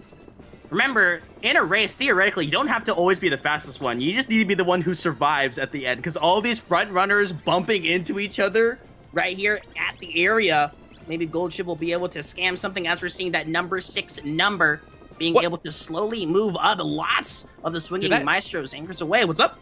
That anchors away proc? Yeah. Can you proc it that far back? Yes. Am I dumb? Yes. What the hell? It's 6'9". What the? It's 6'9"? What the hell? Wait, this horse does it all. Okay, wait. I mean, The gap is closing. Daring Like, strike. look at that. Yeah, Daring Strike as well. This is going to be a big moment for the gold ship. She actually might have some potential here. A lot of ground to cover, but again, a lot of race as we're going in the final 1,000 meters. And only one Kitasan Black was able to make it into the second position. Sakanama, I hope I said that one right, is able to go ahead and get the unique. But in number 3, another Kitasan Black is going to go ahead and try to make her move. But look at number 6. The one, the only, it's Gold Ship. She's moving up, trying to, as the other ones fall behind. Mihono Bourbon in the front, being able to maintain that position for how long? For so how long? Here comes Gold Ship, the only end closer, the only one who was able to maintain a different positional standard. Mihono Bourbon just trying to go ahead and maintain the front position. She's got plenty of distance to go as the camera goes ahead and zooms it on. But the front, the finish line, it's going to be the last sole survivor of it. It gets a little dicey at the end, but unable to be denied of it. Mihono Bourbon will be able to take that first place. Mambo will be able to win. Wow. If I had a nickel for every time that an end closer got to second place, like breathing down the neck, I'd have 2 nickels off camera. Yeah, that was crazy. Again, I think that gold ship, I'm not able to take it at the very end, but obviously an 8 front runner race, that is absolutely insane. All 3. Yeah. All 3. Super, super crazy. Oh, wow. Yeah. An absolute full podium position. Yeah. I want to take a look at this gold ship, actually, because I saw the Daring Strike earlier. Does she have Spirit? She does have Spirit. Nimble Navigator, I think. I don't know if that was actually proc, but yeah, this is a really strong looking horse. And I mean, there's a world where this is capped speed and that gold ship wins. Like, that gold ship might have won if she had capped speed and maybe got a little bit more power. I don't know. That's a crazy thought. It's like those numbers. You're like, it's good enough, right? Then you enter the race. You're like, damn, if I was able to maybe get it, then it could have been the winner. But ifs and buffs, it's still Mambo being able to take it. All 3 horses in that prime position. That means you guaranteed a win. It don't matter too much. It's like flexing, right? When all your Umas get first, second, and third. That's like the dream team trials run as well. So congratulations to Mom for being able to do it. That I've never seen so many front runners that got so scary. Yeah, that was super fucked up, honestly. But I suppose it would be skewed either way, right? You're going to see all those Kitasans, all those Mihono Bourbons. Those are incredibly strong horses generally. Kitasan Black being especially really good in this racetrack. And then you're going to see all the end closers at times. So generally speaking, you want to be the guy that doesn't get crowded out there. But it's very hard to do in these situations, especially as you're approaching these final few races where everyone's really thinking about what positions horses are going to be in. It can be a bit finicky. And in here, we're going to be, I believe, going into losers semis. We're taking a look at, I believe, we're going to be seeing Fantasy again, Kiwizer again as well. And I don't think we've seen Iterini. Terriani, that guy was at Genesis. Terriani, yeah. But I don't think we've seen him so far on our block, so it could be a first for me seeing them. And instead of the usual wasteland, we're going to see plenty of the end closers pace and as well as the front. So a healthy mix of all of these positions ought to create a very interesting story, with the Christmas Ogre Cap being always the terrifying Umamusume, who's always been haunting how many CMs so far, as we're seeing them all take it up. Nothing's changed. Yeah, really. I think that last Ogre Cap is actually a little bit riskier, right? Normally when I see Ogre Caps, you want to take 4 just in case one of them doesn't proc. But this means that, well, with 1200 weight, you're probably going to be proccing all 3 of them pretty consistently, but it is always still a risk. I believe it's something, I forgot the exact proc chance, 1200 weight. It's still pretty high. It's still pretty consistent, actually. So I guess you're allowed to be pretty greedy with your skill points in that situation when you hit those stat lines. So again, Ogre Cap going to be very strong, but of course, in a world where Spurt is strong, these end closers are going to be the ones to look at. Not to mention, God, I mean, yeah, you're right. It isn't the wasteland. We're just seeing every meta pick kind of come out here. I think the Mayano Top Gun, the only one that's really out of place, I think, between all these horses. Yeah. Damn, she's sure. Yeah. I was about to say.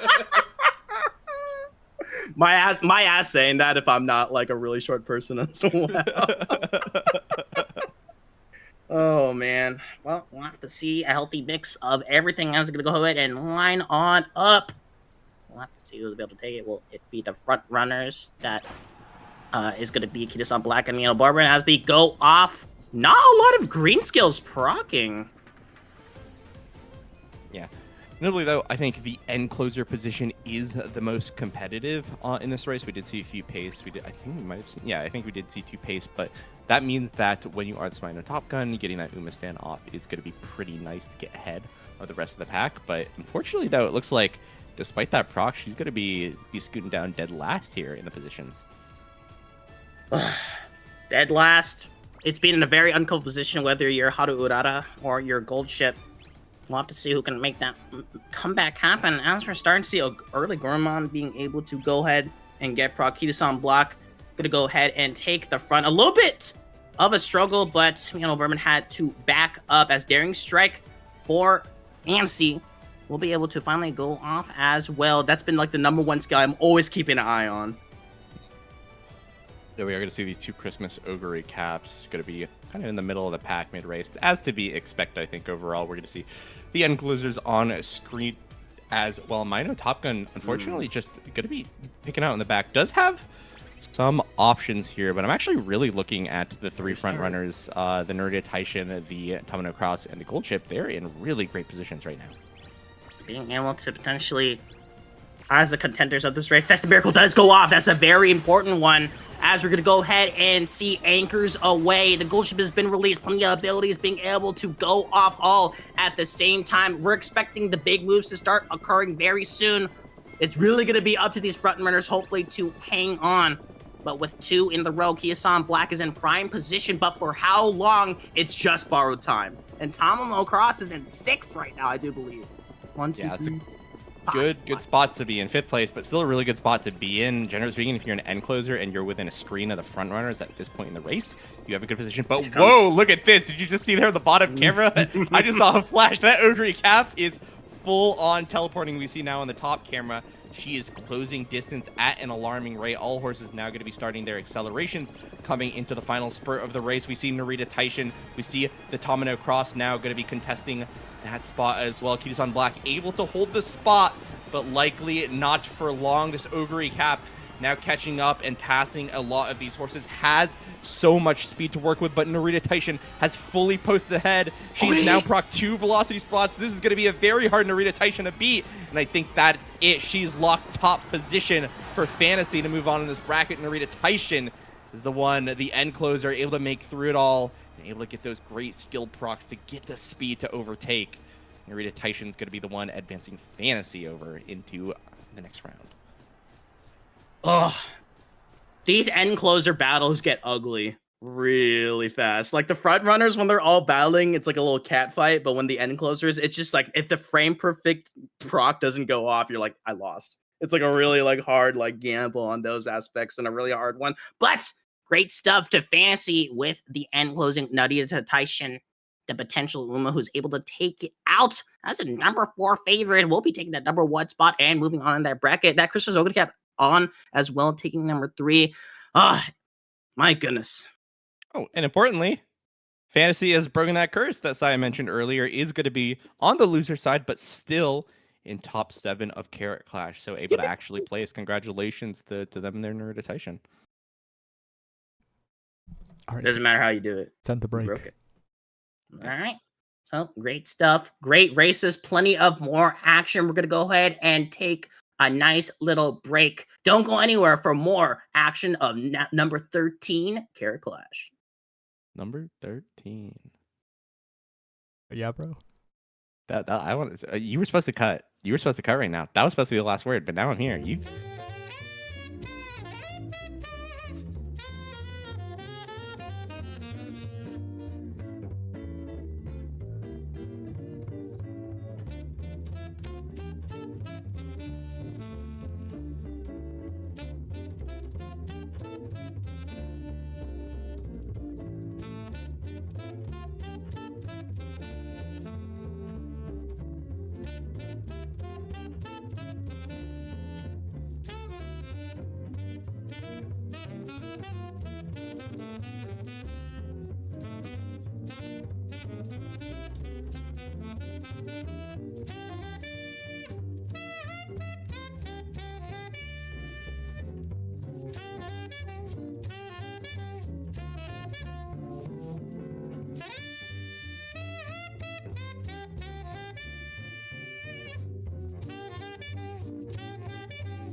Hello everyone and welcome back to Carat Clash. I got Destin with me for the final few races, and I got Destin with me in a different sense. You're in this lobby. Yeah, I'm in this evil and intimidating lobby with these debuffers, these runaways, this scary UG encloser, Christmas Ogre. Yeah, well, walk me through which Umas that you're scared of here, because there's a lot to be scared of in this lobby. I think I am mostly only scared of Oreos, Christmas Ogre, or Badok's Smart Falcon. I wouldn't be surprised if Oreo's Kita-san wins, but like that's who I'm scared of. The lobby, like my Measure of Bright is basically just dead in this situation because there's only one other encloser. And she needs to be in 7th to proc her gold recovery, and she also needs to get passed by someone to proc her other gold recovery, and that's just not happening in a 2 encloser lobby. So she is pretty cooked. Yep. But I have pretty strong early game on that Kita-san. She might be able to pull something out. I didn't think she stood any chance in my last lobby either, and she still held strong. So Yeah, depending on the lobby composition, there's a possibility for that Smart Falcon to be walled out of Sparkly Stardom, right? for sure. And she also just has a ton of mid race. That Smart Falcon has probably more mid race than any Uma I've ever seen in global. It's got like double circle, every relevant skill has the Sparkly Stardom, just like for mid race, just like V Bourbon has a mid race. But there is no V Bourbon in this race, so that's who's usually been taking me out. That's my villain. That's the villain, but you might have to be the villain of Badok's story here, the Smart Falcon Oshi player. And you know, the people love their Oshi players, right? If you pick an Uma that's not usual on the track, you suddenly get 3 million fans. Oh yeah, people love the Oshi players. I'm still waiting on my Oshi to come out in November, Twin Turbo. But we do love the Oshi players. There's a big narrative against the evil and intimidating Umas like Xmas Ogre and maybe a little bit of Kita-san on this map just because she's so meta relevant. But yeah, we definitely prefer our Oshi gamers. 3 silent Suzukas are going to make those uniques a little bit hard to hit positionally, taking up the first, second, and third slots. They will fade later in the race, but that is a long ways away, and right now, the front is looking quite dire. The end closers, they're at the bottom of the pool. It is looking even more dire. Yep, and my Kita-san is unfortunately in 7th? She's in 7th, so she's in 6th. And I did not get Dober Unique or Iron on her, so I think she's going to be in a lot of trouble. But Oreo's Kita-san is looking pretty good. That's a crazy, string of words to say.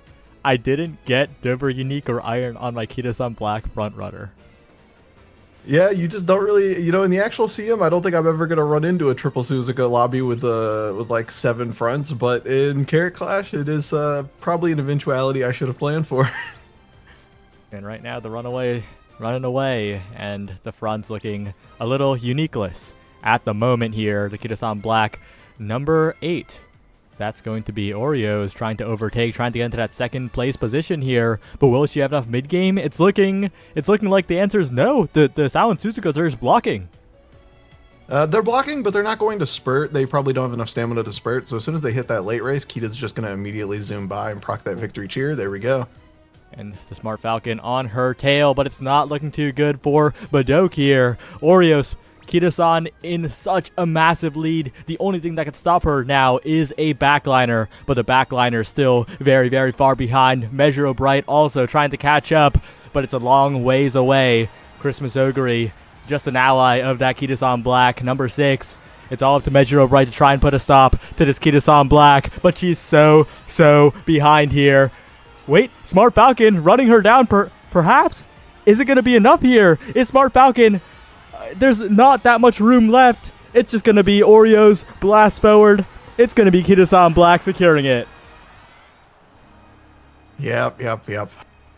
I knew it was over when I saw Kita was in 6th coming out of the early race. but Oreo's Kita-san definitely a deserving winner with that UG rating. Yeah. Wow. Oh. What a wasteland of a lobby. Yeah, that was That was an absolutely evil and fucked up lobby. Evil lobby. Oreo managed to survive. Badok tried his best, but will exit outside of the top 7 this time. And Destin, good placement, but a little bit short, unfortunately. Yeah, I'm pretty happy with that for my first Carat Clash. I haven't participated in the last like 3, so. Wahoo. And those are still prototypes. I mean, CM doesn't even start for another 2 days, so Yeah. I haven't really had time to finish up my aces. I got asked why I set Carat Clash to be this week and not next week, and the answer is I forgot about the dates. My bad. That sounds about right. It's fine. It all works out. All right, but next up we have some more players that we saw last Carat Clash and this Carat Clash. It's Zodiac Key, down bad for my son, and Neko Gao, Mambo. That's going to be an interesting lobby. These 3 players have been some of the more consistent ones. Yeah, especially on my radar right now is down bad for my son. The Moi character, they've been playing a lot of 5v5. They have a really strong gold chip. I'm not sure if they entered a gold chip for this tournament, but Yep, I wouldn't be surprised. They did. Yep. Yeah, that is a gold chip, a true gold chip Oshi.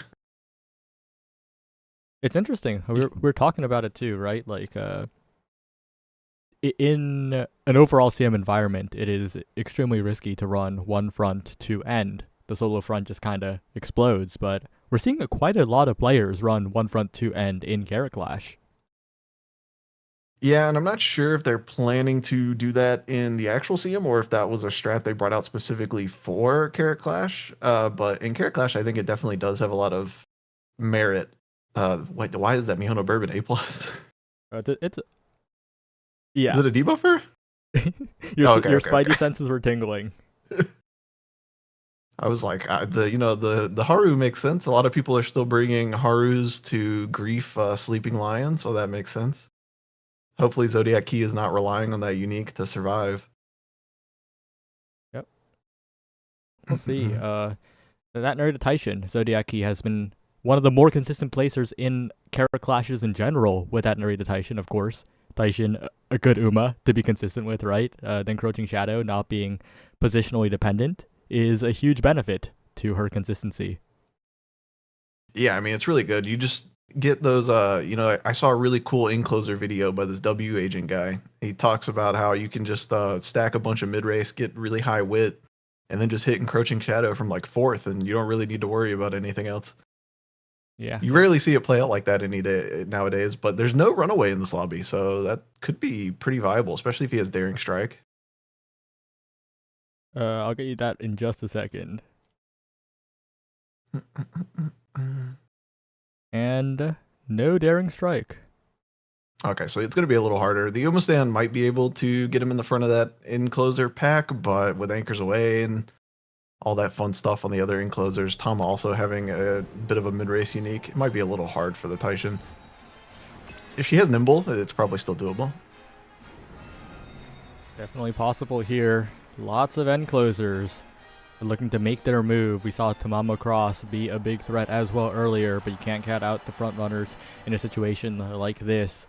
We saw exactly what happens when one front runner gets into a good position, and this time there are no Suzukas to make that delayed, but there are also no Suzukas to pace up the lobby as extremely. It's a bit of a different situation. Yeah, this is what I would consider a much more normal environment.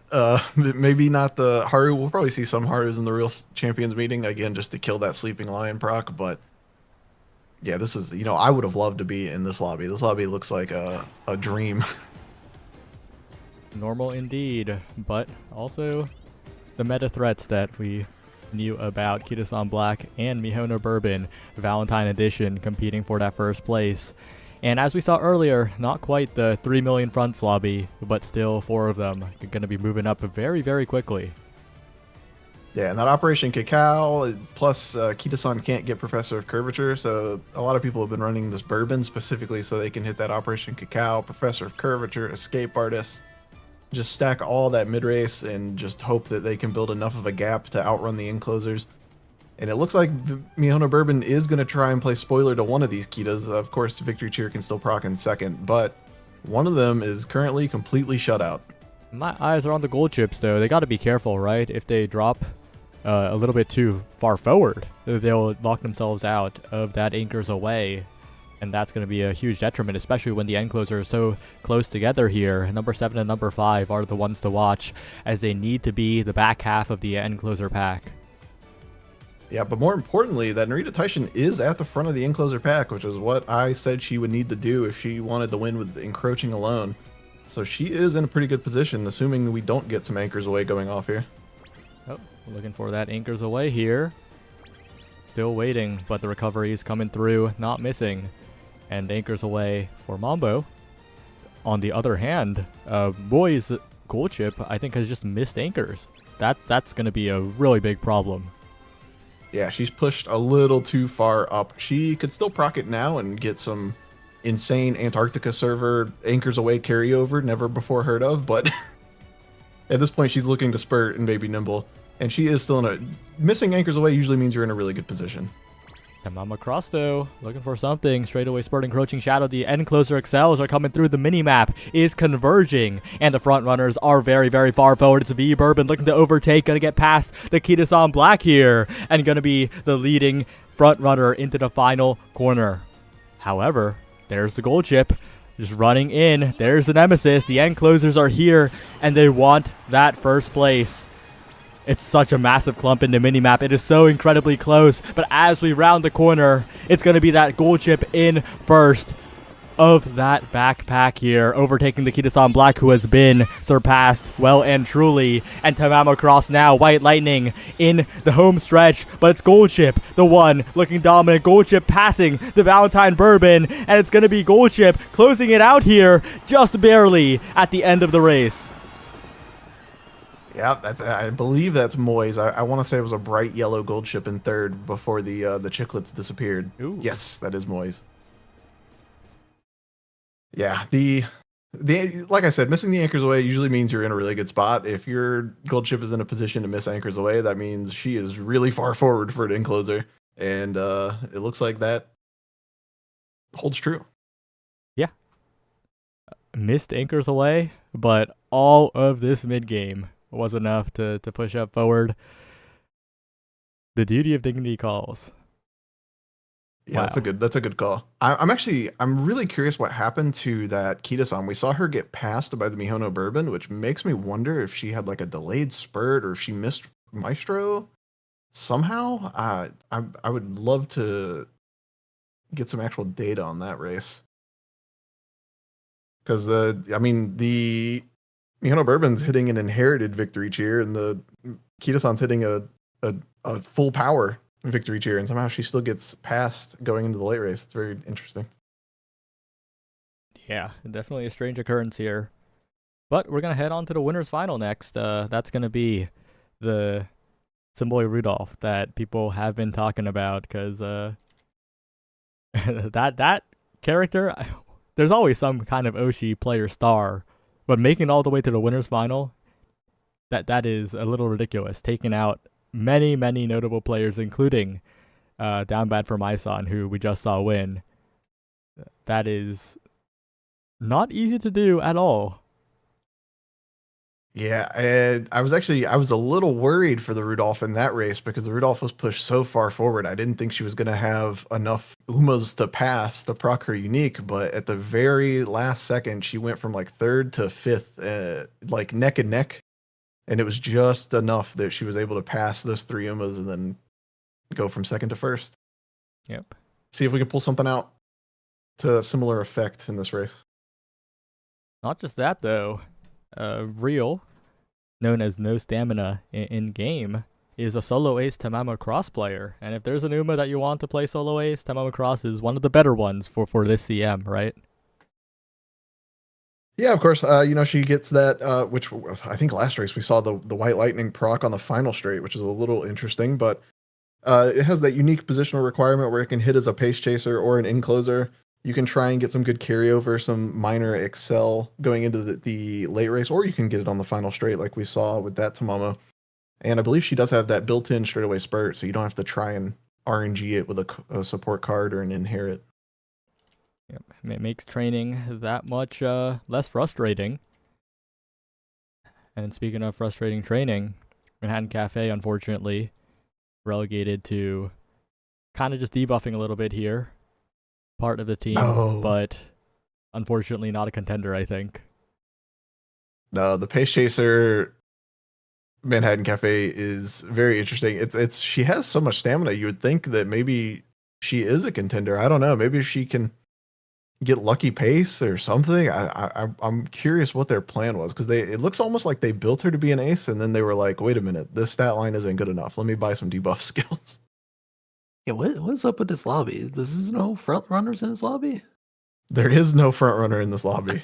Is this the first one today? That's not any It's a second one today, I believe. Tamamo Cross won the first one that was like this. No fronts in the winners finals. Does that just mean that all fronts are frauds? Is that that means Rudolph is the best character? I think we figured it out. Yeah, that's probably it. She's the undefeated Triple Crown for a reason. Undefeated in this tournament so far, too. But can she continue that streak for Max is the question here. There's so many things that can go wrong in Champions Meeting, and even more things that can go wrong in Carat Clash, where you have so few chances.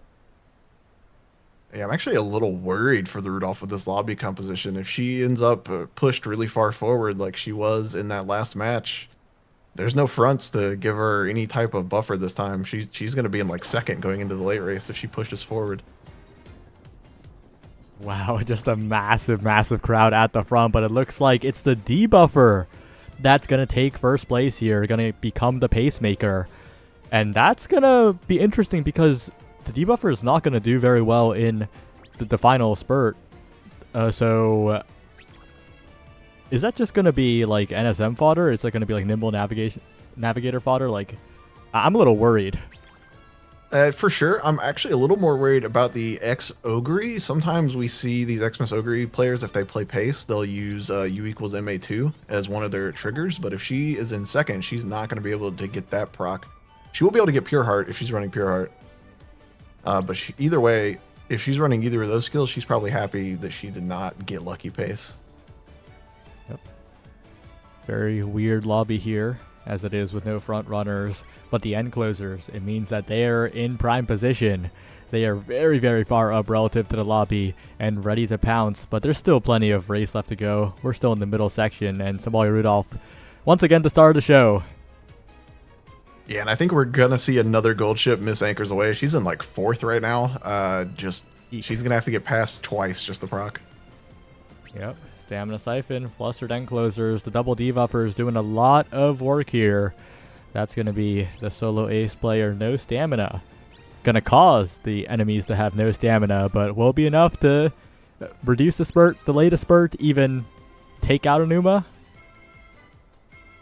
Yeah, maybe we didn't get a good look at all of these stamina numbers, but that gold ship is pushing really far forward. Yeah. Along with that Tama. A push forward end closer is at its most dangerous here. And that Tamamo Cross, White Lightning, this is a really good spot. That is a really good proc for White Lightning. That's going to get Excel and carryover. Just rushing forward here. Straightaway spurt to add on. And it's looking good for no stamina. Racing forward, number 5, Tamamo Cross. Is it a foregone conclusion? The end closers trying to catch up. Symboli Rudolph passing. One. Passing. 2. Well, that's 2. Looking to pass 3 here, but can she catch up to the Tamamo Cross? It's looking like such a difficult condition for the Emperor's Divine Might. Might have to settle with passing someone else. And it's looking so good for no stamina. Number 5, Tamamo Cross, continuing to keep the lead. And Max somehow manages to pass, gets the Emperor's Divine Might, but is so incredibly wide, trying somehow to get past no stamina. Tamamo Cross, Radiant Star procced, and it's going to be no stamina, holding on at the very end, fending off Walnut, fending off Max, and advancing to winner's side of Grands. Yeah, that was a really... Was that the same Tama that got the frame perfect White Lightning? Yeah, that was. Oh yeah. Yeah, that was really good setup for her in the perfect position at the right time, comboing it with the spurt and just running away with it and still only winning by a neck. That's just how close some of these races are. And unfortunately, Max, they're not out of it. We'll see them again in the losers finals. Yeah. But wow, that proc was ridiculous. Like, was pushed up, basically frame perfect. Yeah, that was basically the pace chaser proc. I think she was in like third, fourth. Wow. All right. Well, that's it for the winner side. We're headed right back to losers finals. It's Oh yeah. we're in the top 7. Well and truly, everyone here is going to be on that graphic, but you want to be in that grand finals. You don't want to settle for just the 4th, 6th. You gotta get top 3. Yeah, you For want the your profile prize. picture. And a prize. You want your profile picture And a on the prize. top gun. And a prize. Prize is more top important. 3. Yeah. Yeah. Shout out to Is that our Yokuro. first time? No, last time too. Oh, okay. And, Very wait, interesting. I think wait, this is the 3rd time now. Oh man, yeah. Shout out to the sponsors. That's what happens when you cast and you don't really pay attention to the graphics on screen. All right. Oh, this poor fantasy guy. He really just wants to go eat dinner. Holding them hostage. He's been asking to lose in Discord chat. The Twitch chat can't see it, but he's been asking to lose for like 3 races in a row. He just really wants to go eat.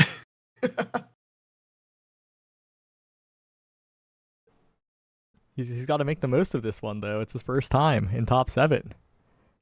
Yeah, I think he's just like, he's just like mentally, I don't want to call it like PTSD, but like he's like just mentally scarred. He's just waiting. Like it probably doesn't feel real. He's like, man, I'm in just top hungry.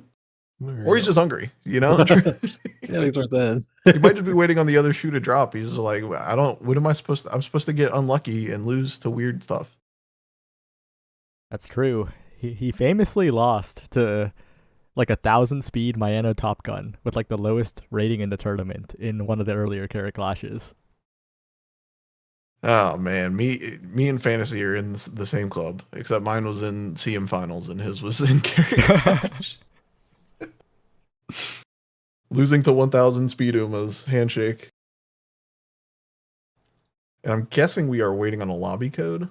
Yep, we are waiting for everyone to file into the lobbies. Oh, wow. Go. Wow, Walnut's lobby filled like instantly. They're Oh, hell ready. yeah. They're locked in. Ready. Oh, feels weird to think that we might just be 3 races away from the end of this whole thing. That's true. Resets Could be are 4. not very common. That's Out of the 2 times resets have been in the tournament structure, resets have happened only once. pretty often though. That is pretty often, actually. It's 50%. And I think the one that did have the other one, that actually had the resets proc, it went like all the way, right? It didn't go. It went like almost all the way. That was Toph. I thought it did go all the way. I thought Toph like came into it as the loser side. Yeah, and then he lost. double reset, but like the other player didn't make it like a triple reset. Oh, okay. I thought it was 2-1-1, but it was 2-1-0. Yeah. Got it. How many Suzukas we got here? I see 1. Oh. Oh, just the 1. Okay. Yeah, probably breathing a sigh of relief a little bit here. Yeah, Oreo is looking pretty happy with this lobby composition.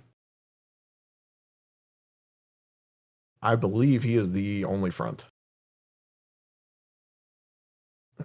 Yeah, well, front plus Suzuka means that Kitasan Black is in an incredibly, incredibly good position to win this race. If nothing goes wrong, again, front runner is the most reliable way to win any Umamusume race.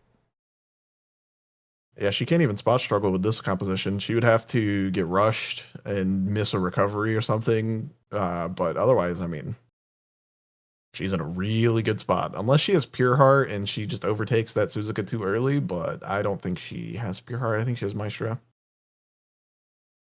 Pure Heart and Maestro. Oh, no, she does have Pure Heart. Oh, she's So kind yeah. of dependent on that Pure Heart. Yes. She needs to... Wow, Turf ass. Yeah, she'll need to not overtake the Suzuka too early. It can happen. It happened to me in a practice room earlier when I was the only Kita plus Suzuka, so there's definitely something to watch out for. Is he the lobby host? Do you know? Lobby host is Walnut. Okay, so we will not see. We'll have to keep an eye out for the particles. We won't be able to see the skill proc. Yep, and people have requested in the past that I like at least click through every Uma, so I'm gonna do that real quick here. Anything like scary that jumps out to you? I mean, the Encloser Ogre, I think, has the highest ceiling out of every Uma, but I don't know if she has really been showing up for this Carat Clash. It's probably just going to be, unless we see something crazy. I don't know. I don't think I saw NSM, full-on NSM on anyone. If anyone has NSM, that's probably the only way we're going to see some crazy upset here. The End Ogre reportedly from chat has at least one win in this tournament, but not looking too reliable in the grand scheme of things here. The Tamama Crosses might just be the ones who are a little bit scarier. Narrated Taishin as well from Fantasy. But if everything goes to plan, it's Oreo-chan's Kita-san Black who is looking pretty good. Yeah, I mean, just a really good lobby composition. You know, I dream of this lobby composition when I go to sleep at night. Even for Measure O'Bright, like she heavily favors being in a big end lobby.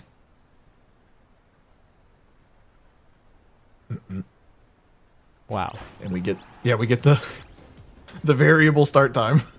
But that was weird too, because I think today we've had really like fast gate open times across the board, but a return to form perhaps for the delayed gate.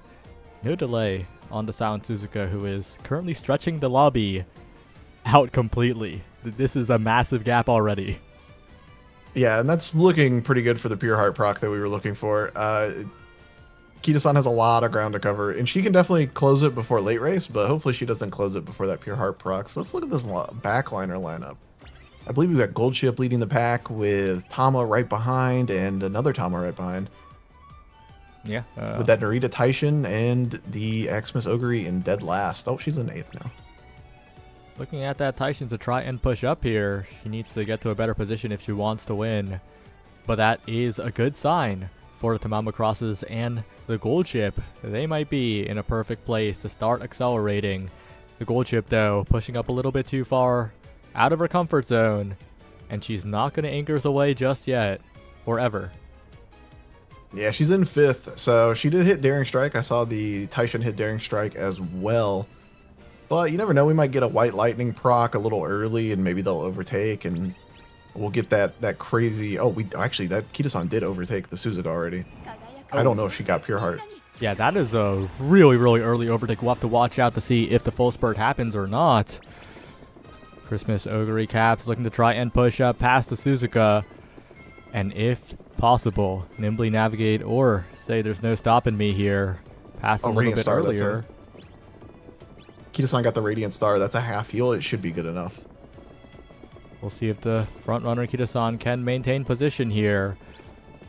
Blasting forward. Victory cheer. Everything on the table for this Kita-san Black, but that Christmas Ogre Cap is fast approaching the end closers. Off the screen for now, but not for long. It all comes down to this on the final straight, and the gap is closing. All of the end closers converging onto the Umas in front.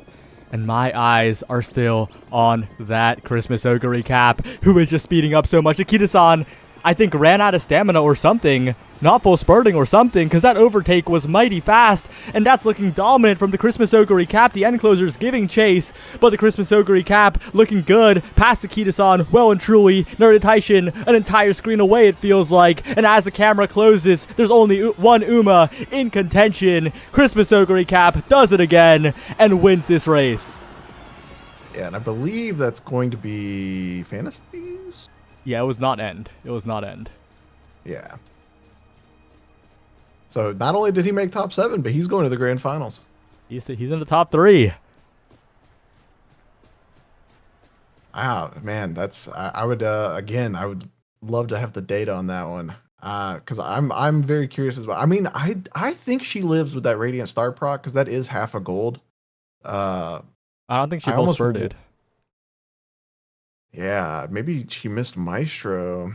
But, I mean, the Pace Chasers do just have a higher speed coefficient, and we were pretty far into C4 at that point, so she might have just hit the Speed Star Professor of Curvature. Yeah, I think that's what happened, because I saw the Radiant Star too, so that was a lot of stuff happening. Yeah, just the classic C4 velocity nuke, as Hoshikaze is pointing out in chat. Yep. And with that, we are down to one more race before the grand finals here. That is ready. It will be there in just a second. Oh no, I'm torn. Do I root for the Symboli Rudolph, or do I root for the 5v5 Gold Ship Goat? I'll just root for both. Yeah, just as both. Yeah. If they end up fighting each other first and second, then I'll be very conflicted, but that usually doesn't happen. Although they both are enclosers. Wait, is this going to be another no front? The Zoom have some fronts? We'll have to wait a second until we can get the lobby. Zoom does have fronts, yes. Okay. So it's going to be another normal looking lobby. Yep. We'll see. Cat Bomb currently looking for data, but none to be found. Unfortunate. RIP. I should have joined. I should have joined as a spectator. You should do that in the grand finals. I will. Right, waiting for them. Now preparing the race. They gotta press one more button. Uh-oh. 3. But yeah, shout out to Oreo and Walnut for making it this far though. Like in a Carat Clash with almost 100 entrants, not an easy thing to do. 4th and 6th respectively. Yeah, and I mean those guys put up good numbers. I believe in the VF Discord they both have some brightly colored CM win rate rolls. So not too surprising to see them push this far. Oreo especially. Yep. Still preparing the race, waiting for this one to get on the road, and there we go. We're gonna see how the gates shake up here. As you are wondering, indeed, the front runners, not overwhelming numbers of them, but there are 3. Yep, 3 fronts and 2 Mihono bourbons, but one of them isn't real, so it should be okay for Kita-san. She's just trying to get that victory cheer off. With only 1 Mihono bourbon that is gonna probably lock her out of victory cheer, she should be pretty good. She should be able to get second at worst. So I don't think we'll see anything too crazy on that front. It's probably just going to be a battle of these enclosers. Yep, and the most notable one so far in this tournament, Symboli Rudolph from Max, an Uma that no one else is running as an ace here. And unfortunately did not get it done in the winners final. We'll see if Max can continue taking down a lot of these very good players. Yeah, I mean, the only thing people love more than an Oshi gamer is a comeback story. So in this scenario, we might get to have both in one. Yep. And we're getting more opinions on the previous race. Indeed, the Miss of Pure Heart did lead to not full spurting. That is tragic. As an analyst, you hate to speak something into existence. Yeah, you really just predicted it, huh? Yeah, I saw it happen in my room match a couple hours ago when I finished my Measure of Bright, and I was like, man, that's a very niche thing. I don't know how often we'll see that happen.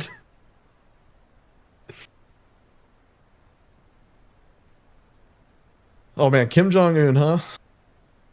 Yep.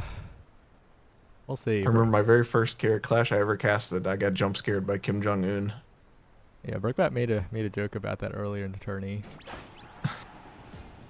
But the only nuclear things that we're looking at are the C4 Velo nukes, perhaps, coming out. Like we saw in the previous race. Yeah, Kita-san had a bit of a slow start, but then she just exploded out of nowhere and passed both of those bourbons. Yeah, the front runners once again making the lobby move quite quickly. But as we saw in the previous race, you're never safe if you're a front runner, especially in this CM. Kakao, though, making it difficult for the Kitasan Black, maintaining position in second for now. Has to watch out, though, because these bourbons can lock her out of that important first and second place.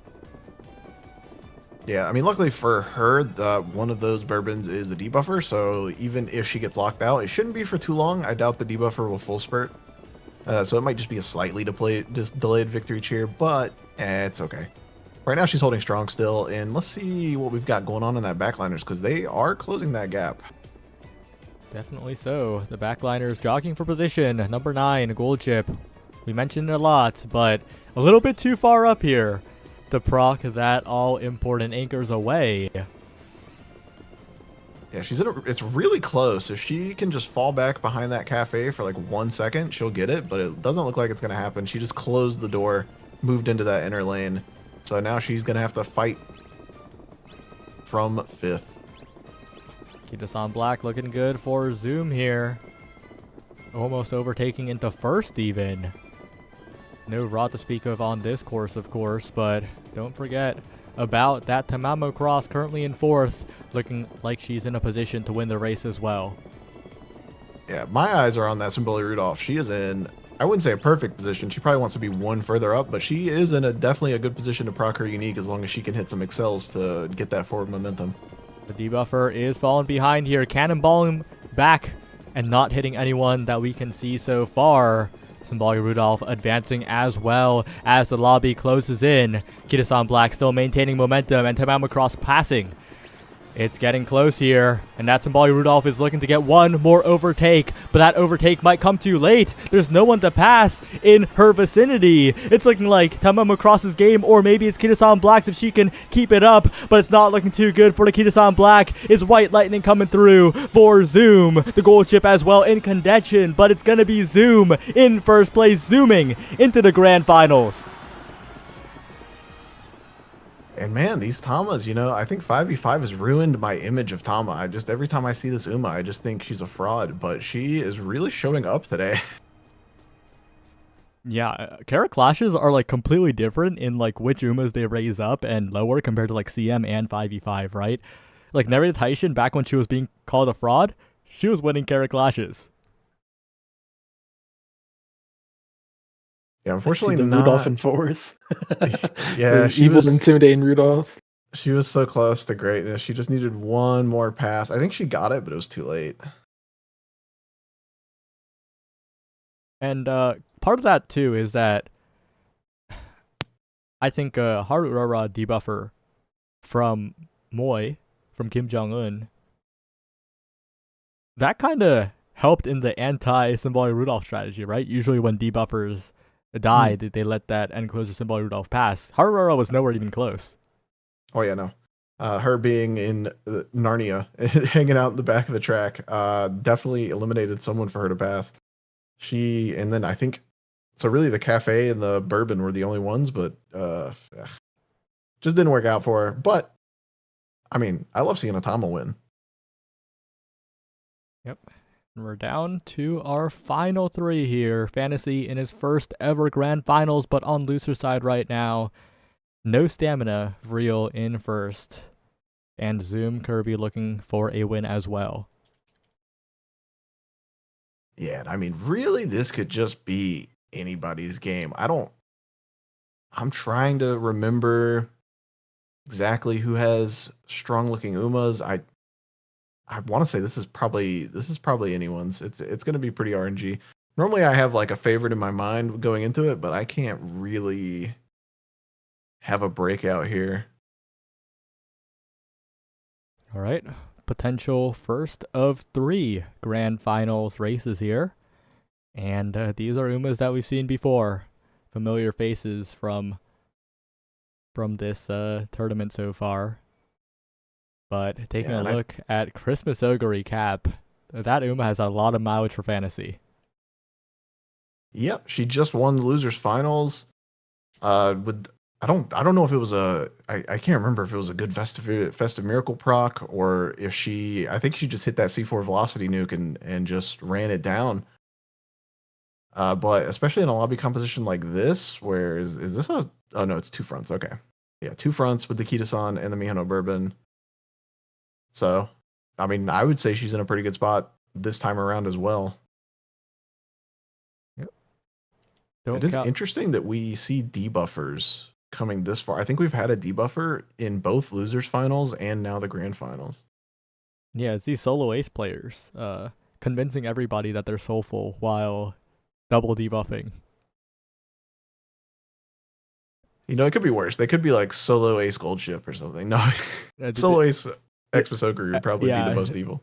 They could be like what's being rumored that everyone is doing the next CM with solo ace Christmas Ogre double dom.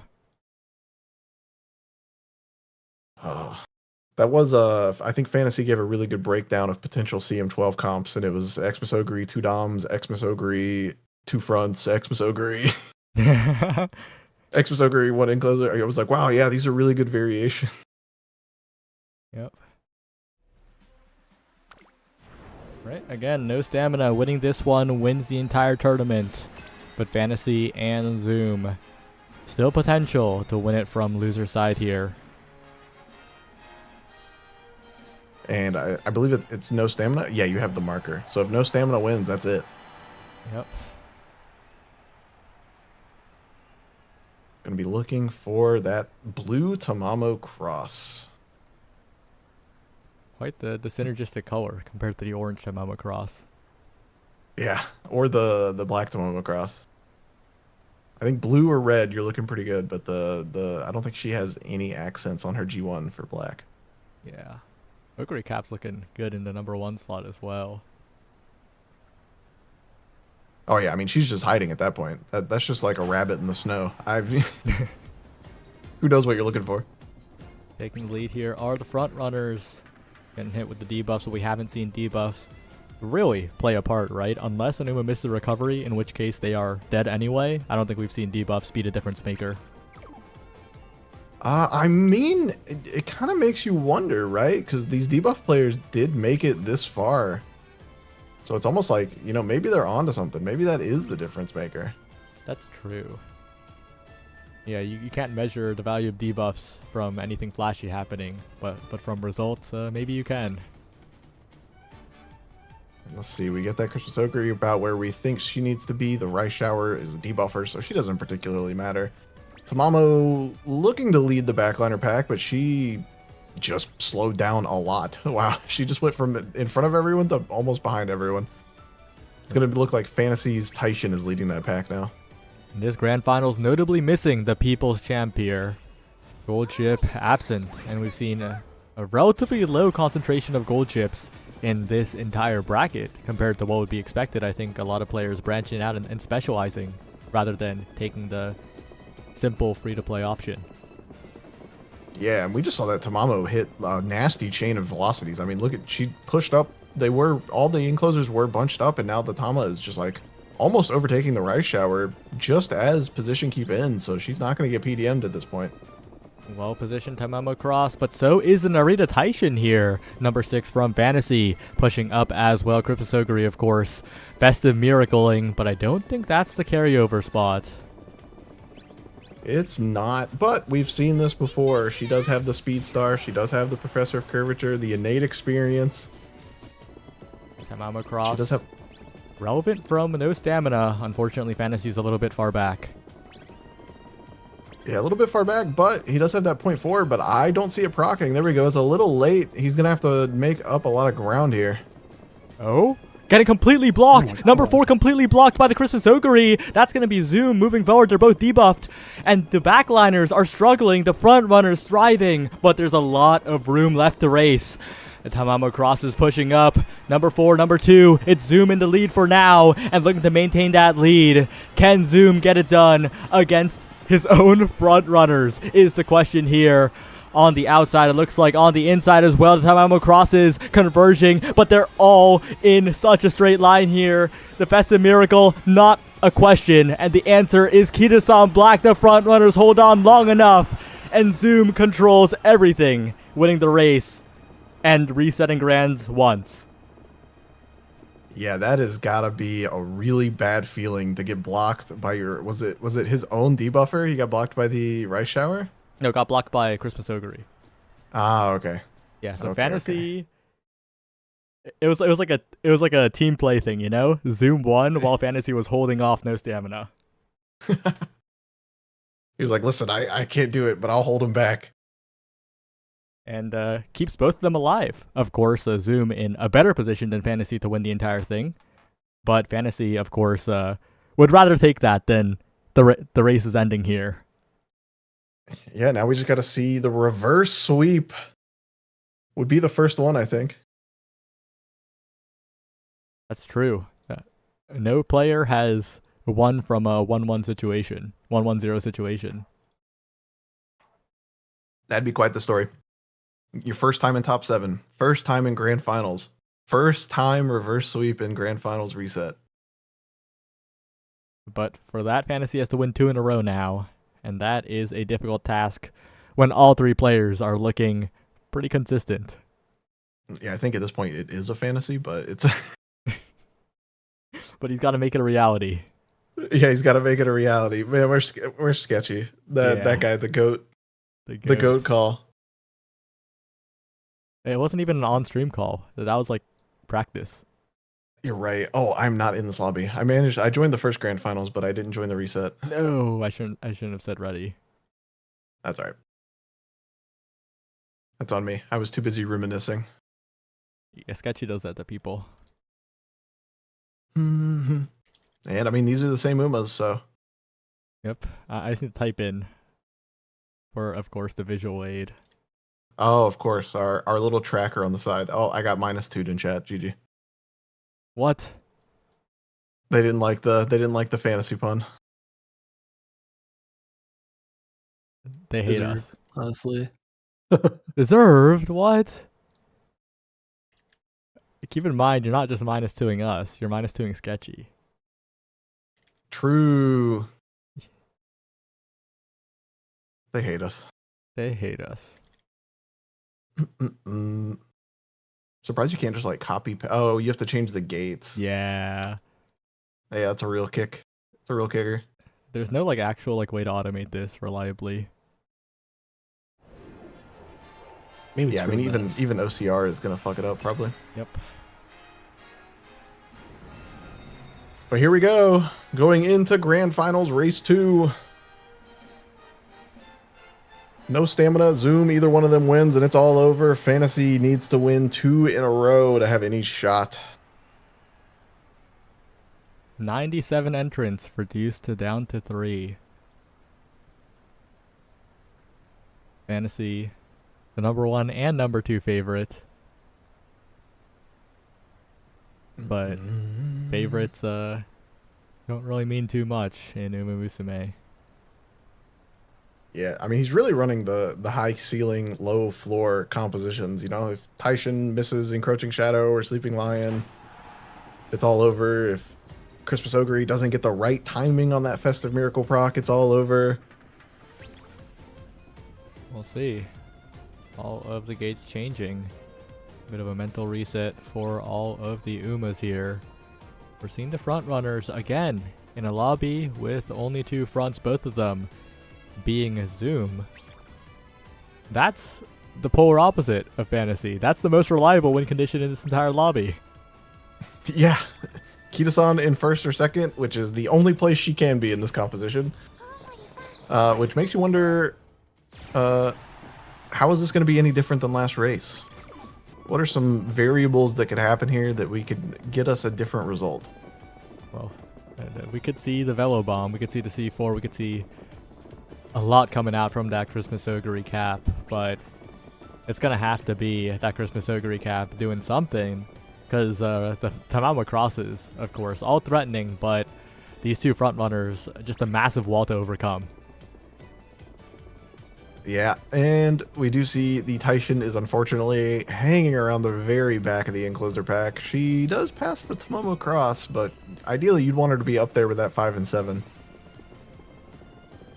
Looking like she is currently in 6th place here. That is not as great of a place to be as it was earlier in the game's lifespan, especially when you're this far behind the pack. Tamama Cross is all bunched up right now. The trio looking to find an opportunity. And, of course, the Festive Miracle proc now. Fantasy, though, if you're this close to the end closers, I don't think this Christmas Ogre cap is in a good spot. Yeah, the Christmas Ogre is definitely in a very questionable situation. The Tama being right behind her, with another Tama being right behind her. And that Taishin is also probably a little too far back. I think it's either going to be Tama or Kita. Yeah, number 5 Fantasy looking to try and hold on. But, oh no! Number 5 got blocked by number 6? Fantasy friendly fire? Do you see that on the minimap? Oh my god, not again. Not again, and this time it's not to save the game. It's put it right into Zoom's lap. It is looking really, really good for these front runners. The only thing that can stop them is that Tamama Cross from no stamina. Wait, she is close. She is looking. White Lightning coming through, but will it be enough here? The Kita-san Black looking good, holding on. Tamama Cross. No, that's it. Wait. She's gonna pass? She passed. Yes! She did it. Whoa, that's crazy. At the very last moment. No stamina. Oh. Was that Zoom? I feel like that might have been Zoom's. No, it was no stamina. That was no stamina, yeah. Okay, it's confusing, Nice. right? Because I said no stamina, but like that's also like something you could say when Anuma's dying, right? Yeah. And that's it. Holy, that's it. No stamina wins Carat Clash. By a neck. The closest it could have been. It was looking so good for Zoom, but just barely not enough. And that 1168 speed, it might come back to bite you in those situations. Yeah, right before we cut to Tama's ult, I saw the 7 Chiclet was like really close to those two front runners. I was like, wait a minute. Yep. Yeah, I think both the fronts ended up dying just barely at the end there. Especially the Bourbon ended up dying quickly, so Tama was able to catch up. Yeah, this time I'm across. Not AUG, but powerful, scary, and won it all as an end closer. Yeah, this just shows rating is fake. Fronts are fake. Run Tamama Cross. Run double debuffers. That's true. Solo ace player 1. Yeah, I think debuffing might be the play. It might be evil and intimidating, but I mean the results kind of speak for themselves. He came from the winner side too, right? Yep. Did lose 1 to Zoom, but it wasn't enough. If we had not implemented reset, we would have never saw this today. Actually, I'm glad we made this change a couple times ago. Yep. All right. Congratulations. Hello? Can you guys hear me? Yeah. Congratulations, Zoom. Not Zoom. No stamina. Real. Yeah. Thanks. What is your name? Just call me Real. Okay, It's Real. Mhm. So, solo ace Tamama Cross. Yeah. Wow. So I guess what were you thinking heading into the tournament? Honestly, I signed up like 7 hours. 7 hours before Carat class starts. Like, shout out to James, by the way, because he told me to sign up because he said like my team is strong enough. So like, yeah, shout out to James. Yeah, and when you were team building, I guess are you like a Tama Oshi player? Do you do this like every CM? Honestly, I don't know. Like, solo ace, right? You want your ace to be like strong enough. Like, you want like a lot of skills, more skills than usual. But at the same time, you need to build your debuffers like more than you do. Like I learned this on previous CMs. Like, turns out I'm missing some skills and something like that. And I built my debuffers with my own cards. Like, thankfully, I'm lucky. I have the cards to do a lot of debuffs. Like if you can see the air groove right there, I was lucky. Like Oh, you build, you hit every hinge, then pick the skills, yeah, and so on. Honestly, I didn't expect I win. Seriously. yeah. In that final race, what were you thinking when Zoom's Kitasan Black was in the lead? I thought I was gonna lose.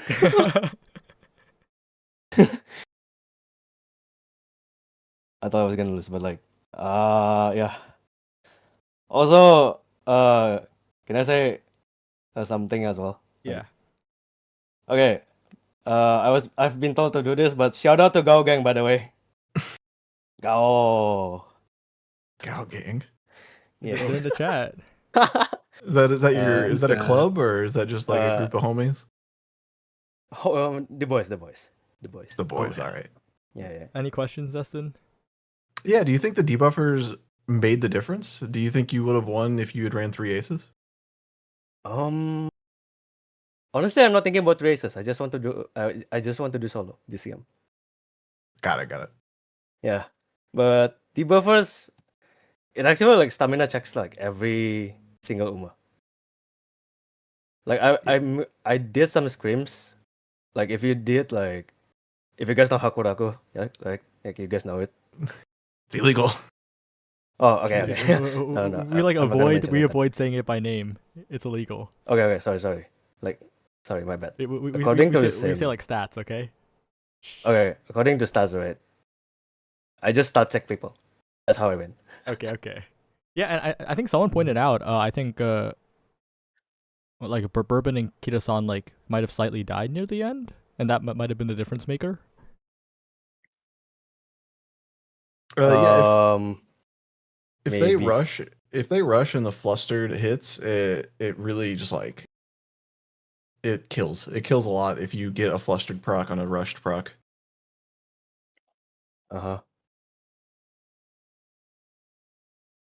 Right. Well, But yeah, that was the only question I had.